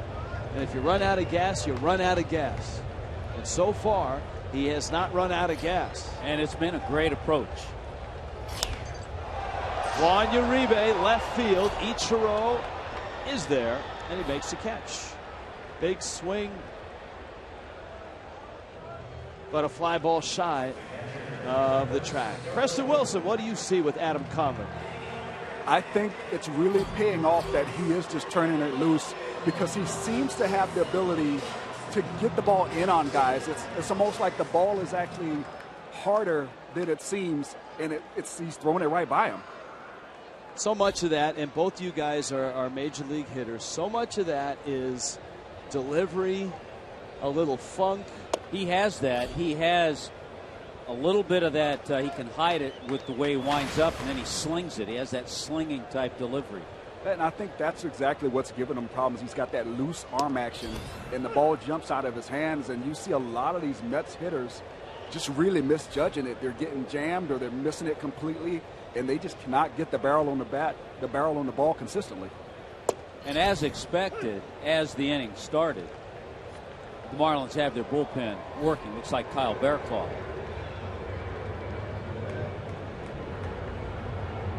One-two to Travis d'Arnaud. The most as a hitter, if you're watching and looking out at Conley, the best look at the baseball you get, Preston, is when it's behind him, because he has that really arm wrap funk thing that goes behind him, and then suddenly it explodes on you. Yeah, he's got a little bit of funk, as you say, that little herky-jerky motion, snaps that arm back and then brings it around. But it's once he gets it out and comes up to the top, it's really fluid and snappy, and the ball jumps out of his hands. And these Mets hitters seem to have a hard time identifying and catching up to it. Well, he's exceeded, with getting an out here, he's exceeded his career high in innings pitched, 6 1/3. Well, he's throwing a lot of strikes tonight. He's moving the ball in and out really well. His changeup has been a good pitch for him tonight. And another pop-up. Hut, you were on this early, this trend that we've seen here. That's what, 6 pop-up outs? Yeah, I was counting in the infield, but that's close, because that could have been caught by D. Gordon. But guys are getting under, and that just means, as Preston was talking about, it just means guys aren't picking it up. They're getting fooled. They're either getting beat on a pitch, or they're out in front of it a little bit.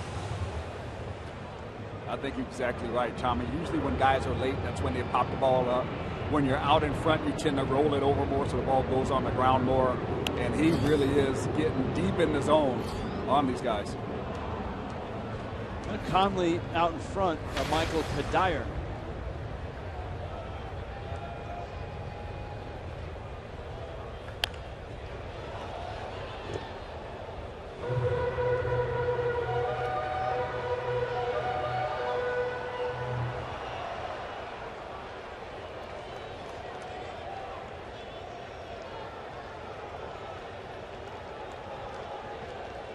Eleven outs in the air for Conley, and 5 of those outs in the air on the infield, and a few others in close proximity. 0-2 to Michael Kadire. Sharp ground ball. Prado spinning, throwing, got him. Adam Conley. 7 shutout innings in New York, and that'll make his daughter jump for joy.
Adam Conley out of the Northwest, a Washington State product, and a warm reception when he came in. Dan Jennings, Mike Goff, Chuck Hernandez, and then a host of others over to congratulate this guy. He's a kind of a quiet guy. He's not real boisterous, very serious.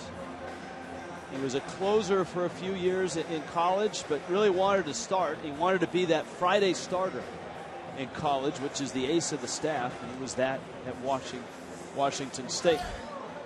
And he also did some work out of the bullpen at Washington State. But here's a look at what Adam Conley was able to do tonight. Number one, he was aggressive. He used his fastball. He elevated it at times to pick up strikeouts. That was the first time through the order. Then I think he started to incorporate the changeup. His third pitch, the breaking ball, got a big strikeout of Cespedes with that pitch, and he just continued to get better and better. Career high 7 innings. Super job by Adam Conley tonight. Tyler Clippard.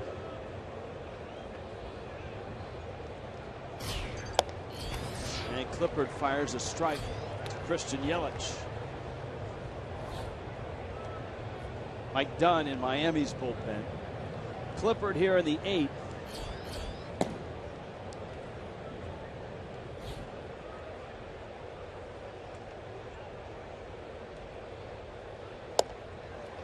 That's the devastating changeup that Clippard has used against the Marlins the last 4 or 5 years.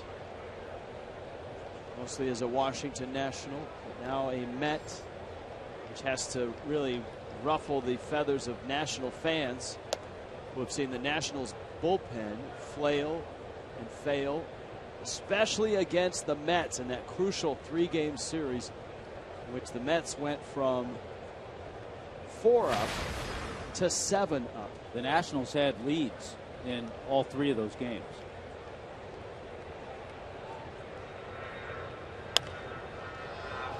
But they're doing all right in Philadelphia tonight.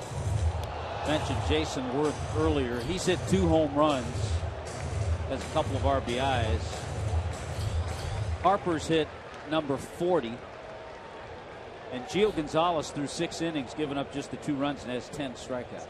I saw an interesting case for Anthony Rizzo MVP today, but I still think Harper, the year that he's had, just phenomenal. The on base, the slugging. Yelich bloops that one into left, and Cespedes has it.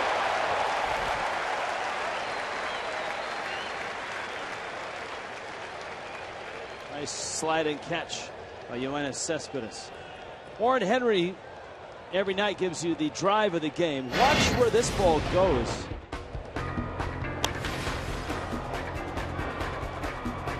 See it coming down? That's because it hit up on the second deck.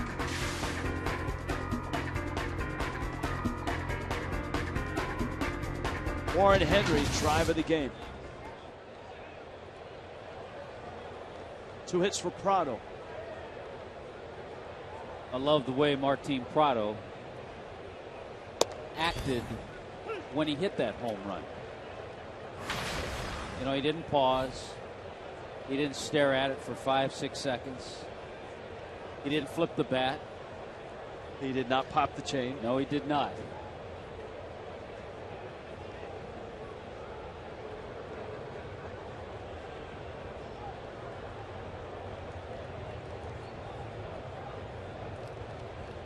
Oh, 0-1 pitch. Prado. Campbell's made some nice plays at first base tonight. And he makes that one. There's 2 outs. And it brings up Justin Bour.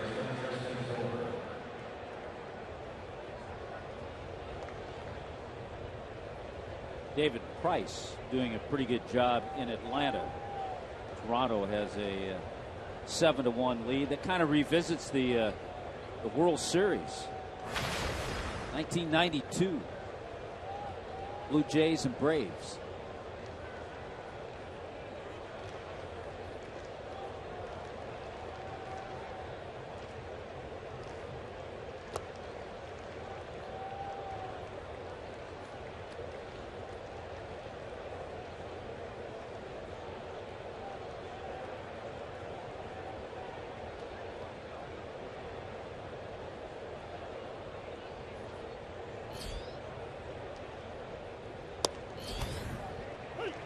Fastball for a strike.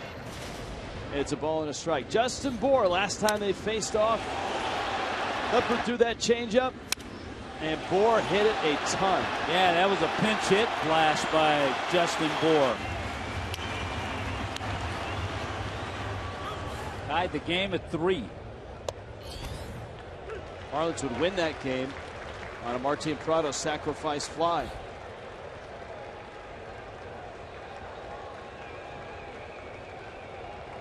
One and two.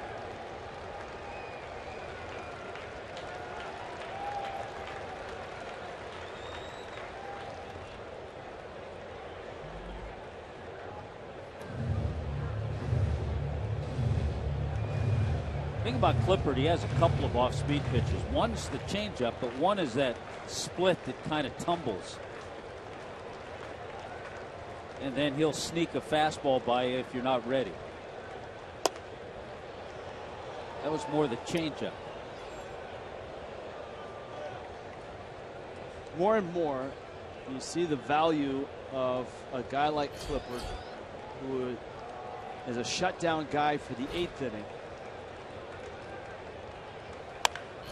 Justin Bour, right field and deep. That's going to the bridge.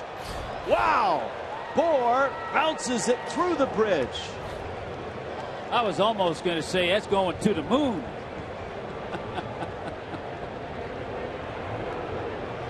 And Miami has hit 3 solo shots.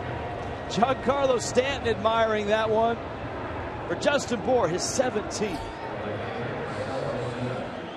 Is it too early to say Justin Bour owns Tyler Clippard? Yes, he's 2 for 3 with 2 homers, but they've both been big ones. Wow. Bour usually taps his belly. Gordon came up and did it for him. Clippard misses up. That's over the bullpens and up under the bridge.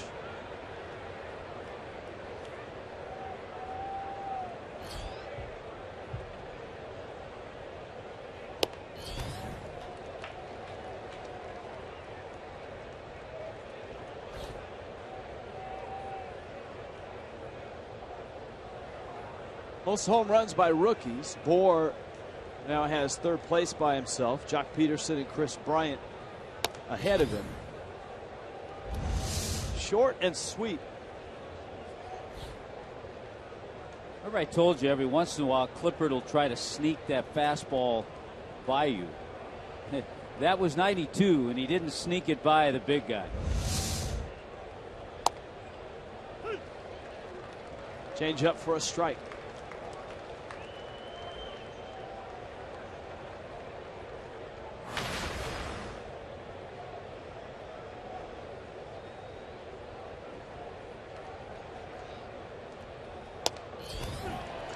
Outside corner. Clippard gets the strikeout, but Miami gets an insurance run. Justin Bour's knocked in 2 tonight. Tough call on Ozuna.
up on the second deck in left center field. Real Muto is a high towering shot that ended up just sneaking inside the foul pole and left. And then Justin Boers was a arcing shot that ended up at the bottom of the bridge in right center field. Rich, I just looked back. The last time the Marlins homered 3 times in a game was June 9th in Toronto. So it's been a while, and you just described all 3 here tonight. They've been blasts.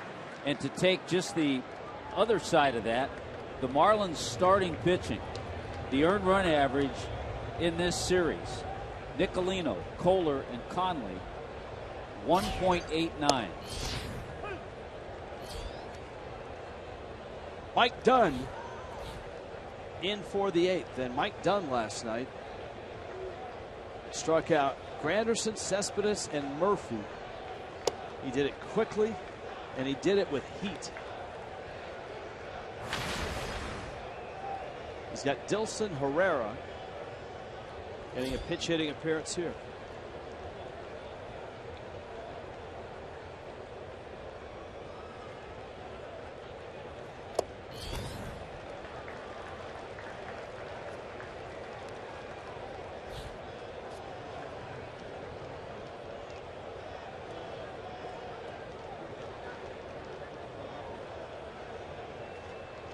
Herrera, Eric Campbell,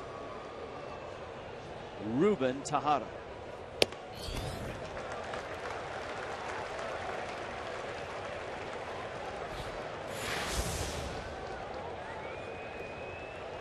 Tomorrow, 6:30 start, Marlins Live. Jared Cozart, Tanner Roark in D.C.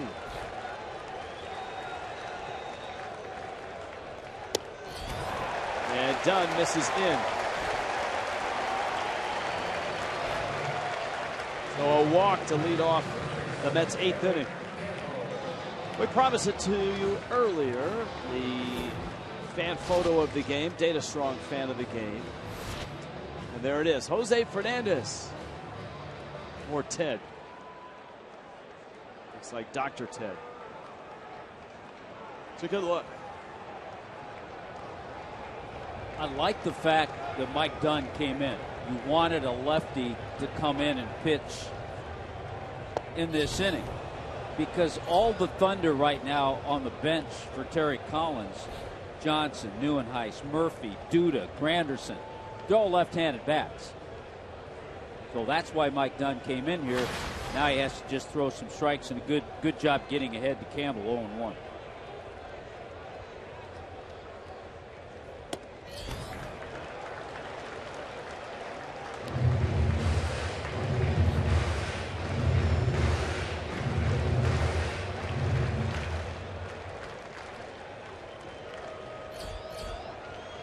Brian Morris, Miami's pen.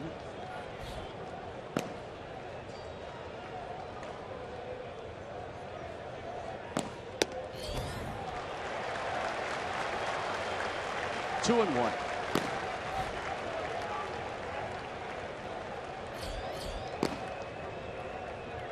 Tejada.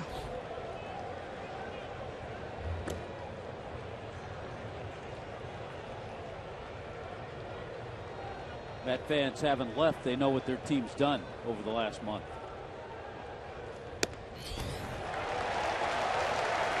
Yeah, the Mets, one of the best come-from-behind teams in baseball.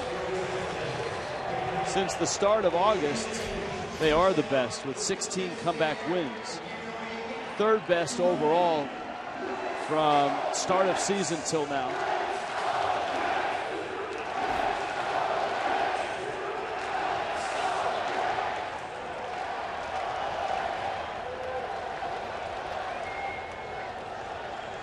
There's your comebacks: Cardinals, Pirates, Mets, Dodgers.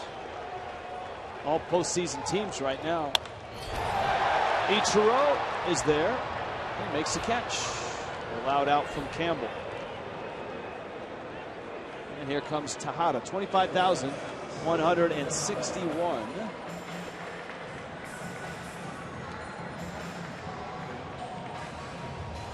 I assume that the Mets have started to print and sell postseason tickets. Try to get confirmation on that. Yeah, I think teams that have pretty much secured postseason. I heard the other day, Kansas City, they've started doing. I think there's a date where sometimes you have to burn those tickets, but which is not a good thing. That's fun. Yeah, that's happened in a few places. Yeah, it has. And I'm sure there's a few of those tickets in a frame on a wall in a variety of major league cities for teams that, well, maybe from the 07 or 08 Mets. There's a few of those world champion T-shirts and caps that have been made for both teams. Game 7.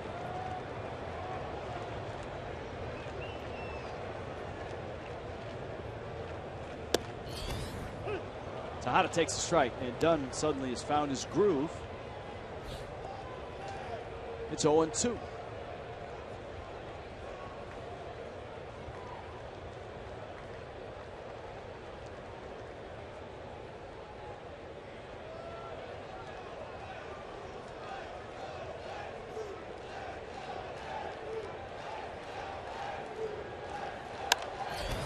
In the air to right, Ozuna is there.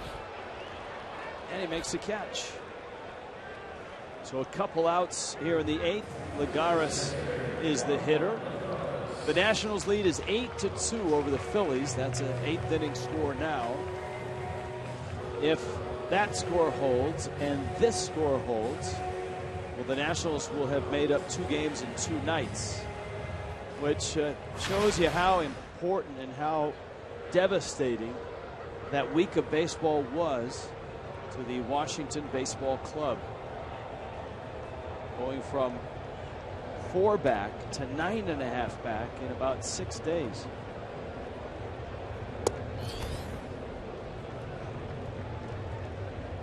Washington 8.5 back now. So they could be 7.5 back when the Marlins pull into town early tomorrow morning. If the train schedule holds, Tommy, it's about a 2:35 arrival in Washington, D.C. How long a train ride is that? About 2.5 hours? 2:45? I'm guessing just under 3. Depends if we stop at Dairy Queen. I think they've got a drive-through on the rail line. Where is the train station in D.C.? Because we always when we go to D.C. we always land at Dulles Airport. It's right near the Capitol building. Oh, okay.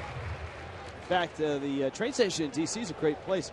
Lots of restaurants, lots of shops, very clean, kind of upscale. A lot of the politicians who work in the week, some commute out in either the suburbs or to other cities for the weekend.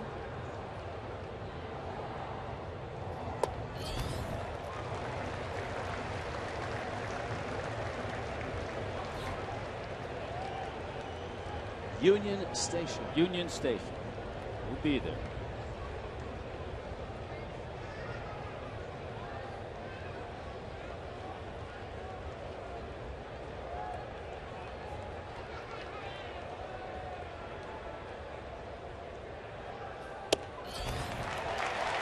Well, Dunn walks Lagares, and now you get into some guys that can change this game with a swing.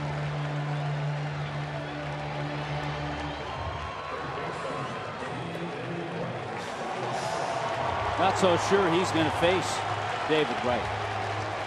You saw Chuck Hernandez on the phone. He was calling to make sure Brian Morris is ready. He's ready, and Dan Jennings has made the call.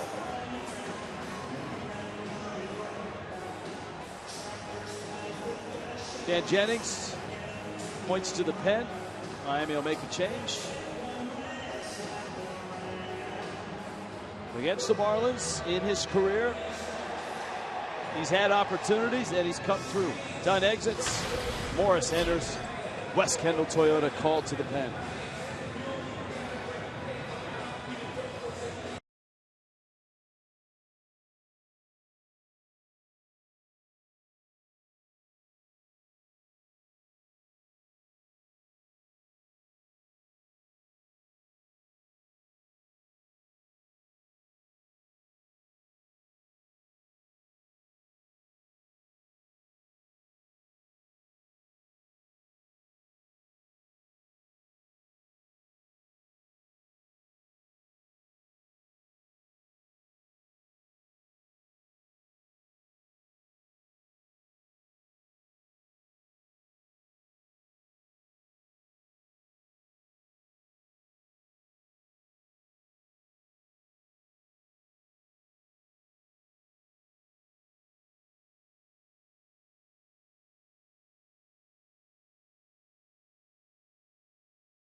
Just an average fan, but a Raleigh Fingers knockoff.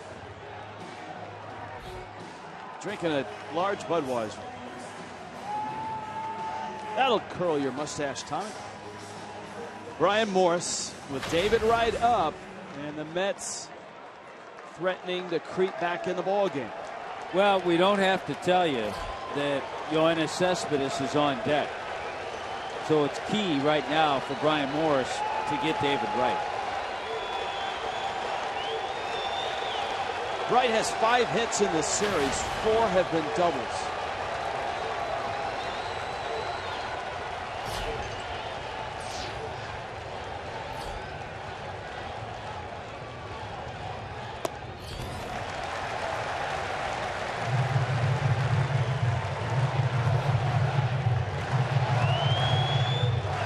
Last night, Mike Dunn was untouchable.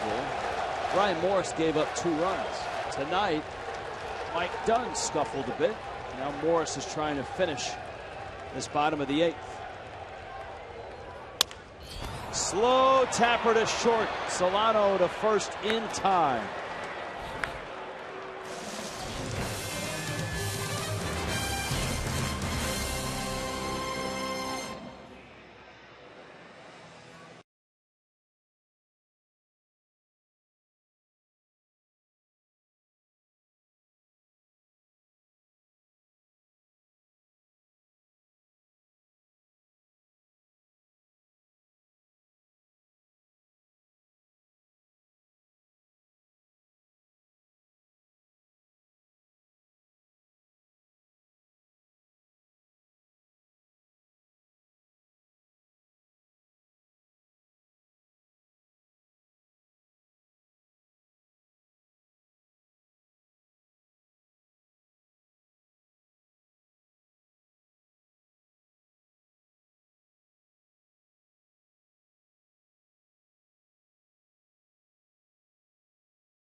Helps his buddy Mike Dunn out. Gets that ground ball out. And the Marlins sail into the 9th, shutting out the Mets here in New York. It's a ball club that really is starting to find its rhythm, find its stride. Obviously, too late to salvage the season, but nice to see in September, making life hard on the Nationals and the Mets. Eric Goodell comes into the ball game. JT Realmuto, Ichiro, and Miguel Rojas.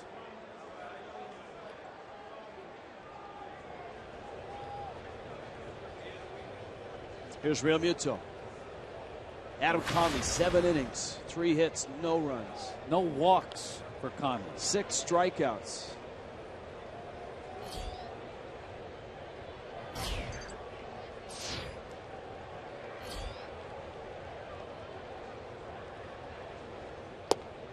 Big breaking ball and strike to Realmuto. Mets were none too happy that Yoenis Cespedes was hit by a pitch by Tom Kohler in the first inning last night. Hit him in the back pocket. He hit him with the runner at first and nobody out, and that was in the first inning, which leads you to think that it's not the best time to throw at someone, and he might not have been throwing at him, but the Mets felt so much so that when Kohler was up and trying to bunt later in the ball game, that was in the 7th, Goodell threw a pitch behind Kohler. And Real Muto smacks that one in the left for a hit. Yeah, you talked about Real Muto last night, had his 10-game hitting streak broken, even though he had a sac fly. But, boy, he's bounced back nicely tonight. A home run in the 5th inning. And that solid base hit there.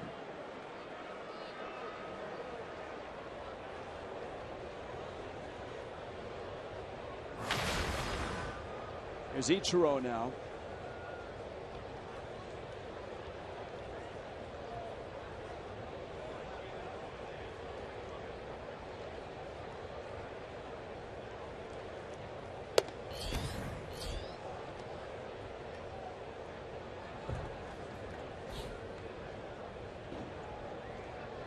A.J. Ramos.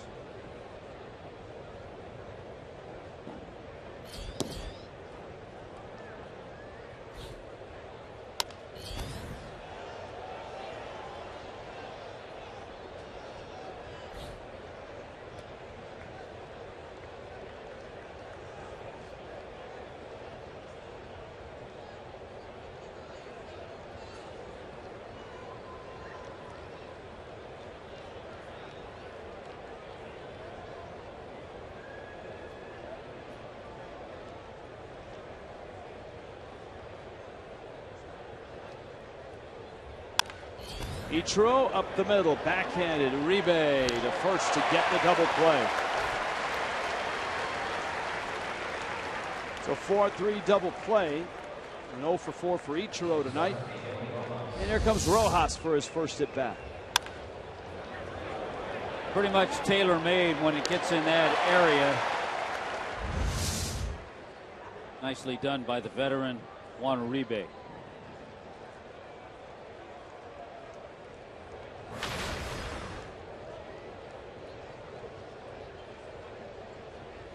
Rojas.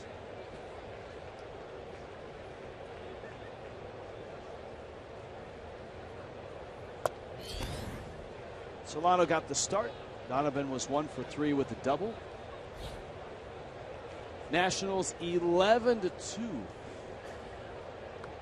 Bryce Harper a couple of hits, including a home run. Jason Worth a couple of home runs. 40 homers on the season for Harper. That's a fair ball, and it kicks off that corner. Rojas around first will stop there. And the throw skips by. But you got Cespedes in left.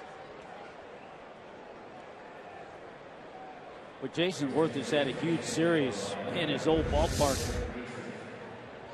He had 5 RBIs, a couple of home runs in the first game of that series. As soon as that ball caromed out that way, Rojas knew he had to put the brakes on. Well struck. Miguel picks up the ball and flaps her down.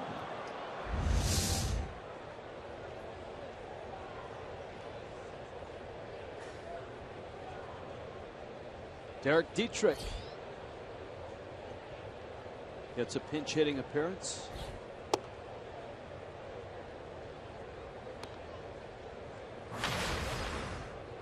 Not only did Adam Conley go 7 innings of shutout ball, but he also had another hit.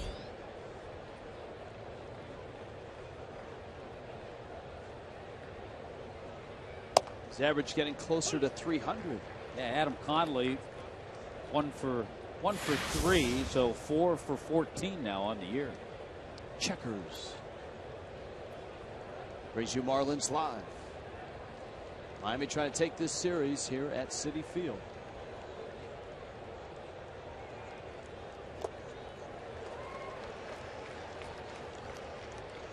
Texas's lead over Houston is swollen to 9-0. And that's after only 5 innings in Arlington. And the Rangers have a lot of momentum, and if they win this ball game, they'll have a 2-game lead, or excuse me, a 1.5-game lead in the West. Toronto blasting Atlanta right now, 7-1. How many home runs in that ball game, Tommy? In a Toronto-Atlanta game? I'm going 3. Believe it or not, Toronto is not homered. Really? Nor have the Braves. Bautista, Donaldson, and Revere have doubled.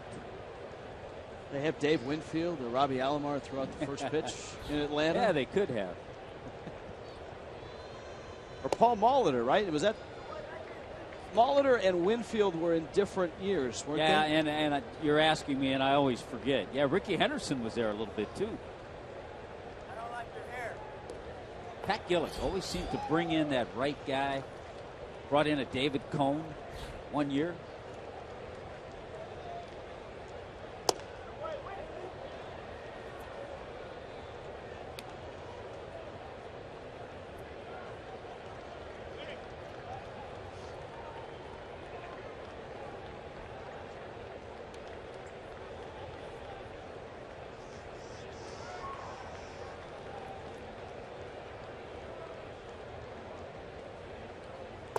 Changeup misses out. Good at bat by Dietrich. And that's going to give Gordon another shot at a hit tonight. He's 1 for 4 with a double.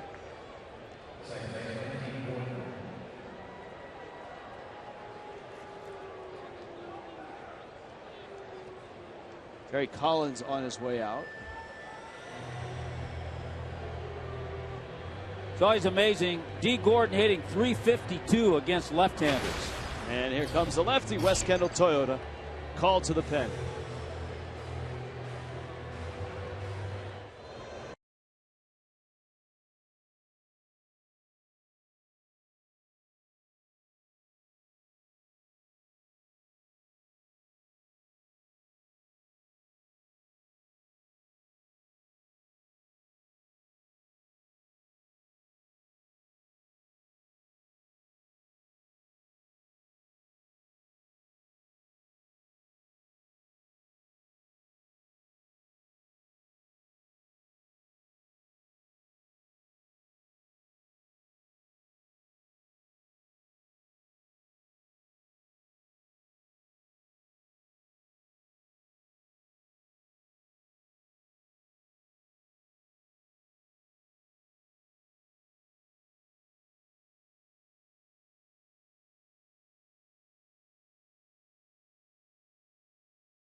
Eric Goodell exits. Sean Gilmartin enters. And the Mets have made a pitching change. Tommy, how many pitching changes were there the other night? Last night. I guess it was last night in that Rocky game. Well, it was just incredible, and it became a farce, in my opinion. Colorado beat the Dodgers 5-4 in 16 innings. The Dodgers used 10 relief pitchers. The Rockies used 12 relief pitchers. So there were 22 relief pitchers that worked in the game? And over all of those relievers, only 2 of them threw more than 1 inning.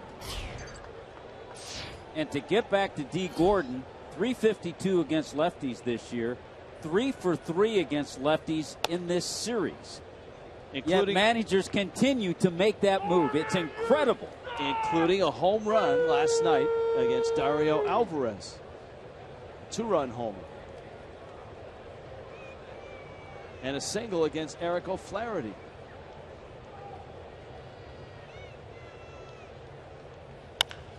And a ground ball base hit to right field. I love it. Around third. I love it. Here comes Rojas, and he scored. 4 for 4 in the series against left-handed pitching.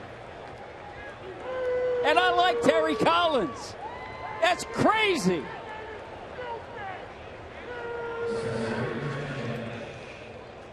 Attaway, D. 5-0. Second hit for D. Gordon.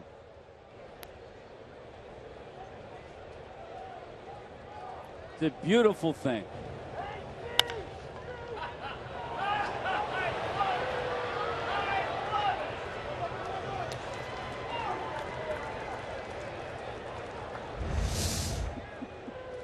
was a guy yelling in the crowd, Mike? There was a guy that was right along with you, Hut, in the crowd, Mike.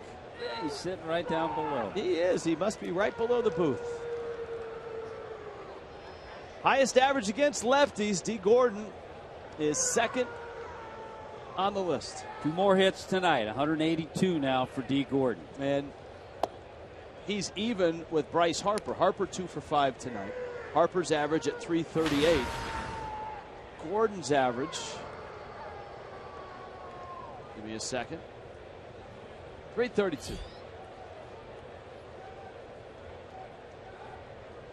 Now Yelich tonight has been robbed of a hit a couple times. Great play by Eric Campbell at first. And Yoenis Cespedes with a sliding catch in the 8th. Yeah, getting back to that Rockies-Dodgers game, something has to be done about September baseball to have all those pitchers just to use them because they're there.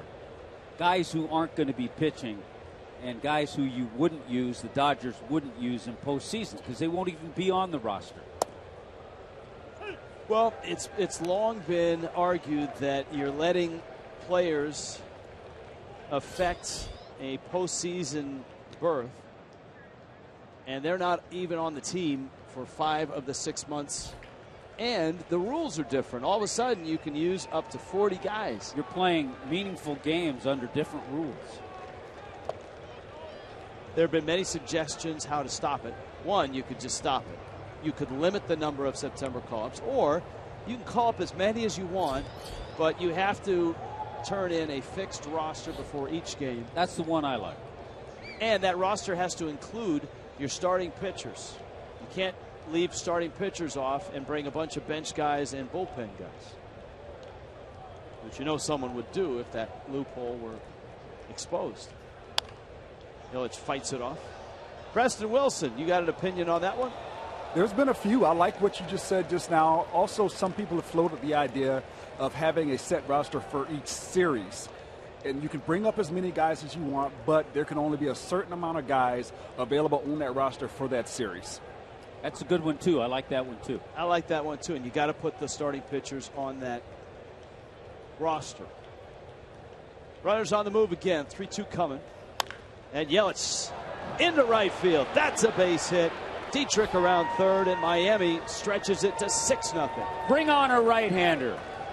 Prado's coming up. Got 2 guys who've hit lefties really well. D. Gordon and Christian Yelich, and they come through with base hits off Gil Martin, a left-handed pitcher. Well, nice for Yelich to get a hit. He's come close a few times tonight.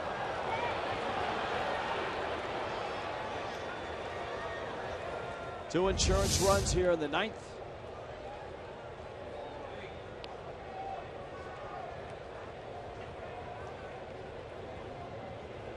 And now here is Prado. And he'll face Gil Martin.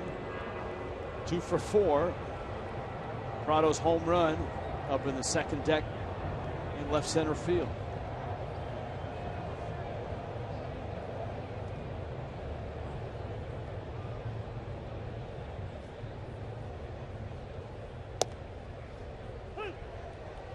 Change up a strike. Cubs and Pirates, and that's an interesting one in Pittsburgh tonight.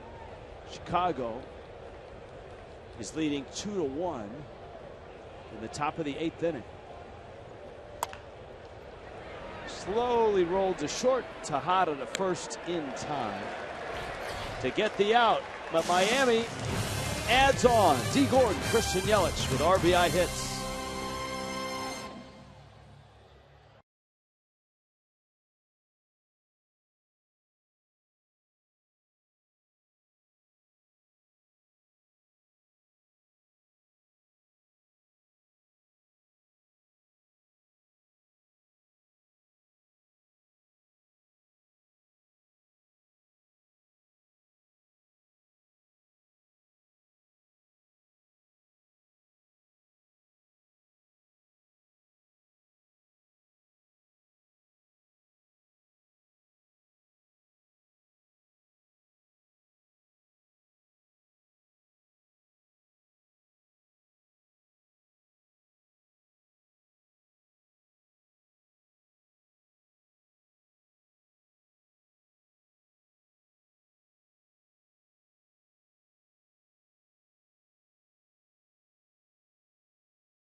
Florida Honda dealers.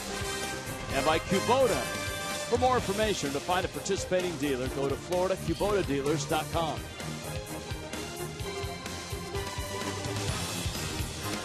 New York skyline 6-0. Miami on top. Brilliant night for Adam Conley. Mike Dunn and Brian Morse took the 8th inning for Chuck Hernandez and the birthday boy, Dan Jennings. Shy behind the post. Happy birthday to Miami skipper and to the best replay coach in all of baseball, Pat Shy. So sharing the same birthday. Always nice for Dan Jennings to have your birthday when you look up and your ball club has a 6-0 lead in the 9th inning.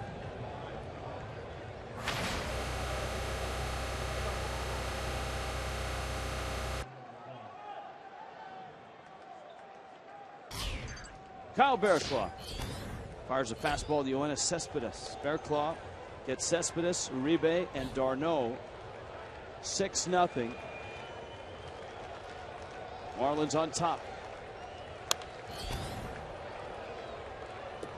Bearclaw had the night off last night. He had somewhat of a trying inning on Monday night.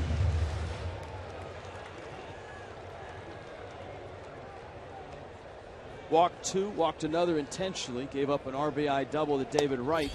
And that would be the deciding run in a 4-3 win for the Mets. So the Mets won game 1, 4-3. Marlins put 9 on the board with 15 hits last night. They've got 6 on the board and have banged out 12 hits, including 3 solo homers.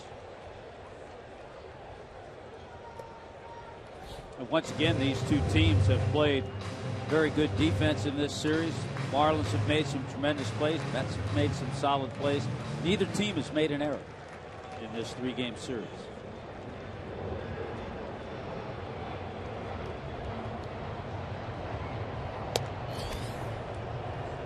Pitch is out. Fielding percentage, just one component of your defensive acumen, and the Marlins are tied for 2nd in the National League in that. Prado, probably the best example. As Preston reported earlier, a high fielding percentage. Now with the advanced metrics, you can measure runs saved, zone rating, range factor, all of those things. The other thing that plays into team defense, which is tough to measure on an individual basis, are the team shifts. When a team does employ a big shift, all the zone rating numbers and such are not recorded when a shortstop is over at 2nd. So far, a big part of this game, Marlins pitching has held the 3, 4, and 5 hitters 0 for 10 tonight. Well, a breakthrough of a night for Adam Conley, and a breakthrough of a night for the Marlin hitters, because they can hang a loss on Bartolo Colon, and Bohr goes up to Rob Uribe. And there's 2 outs. Justin Bohr getting the timing down perfectly. The leap, the grab, there it is. Nice and graceful.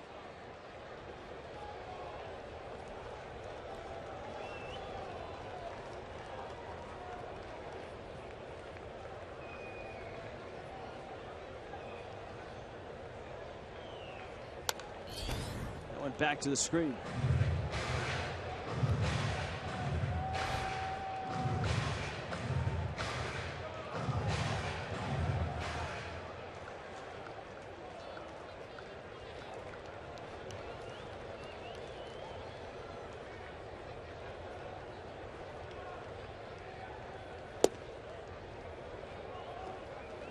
Breaking ball to d'Arnaud is down low.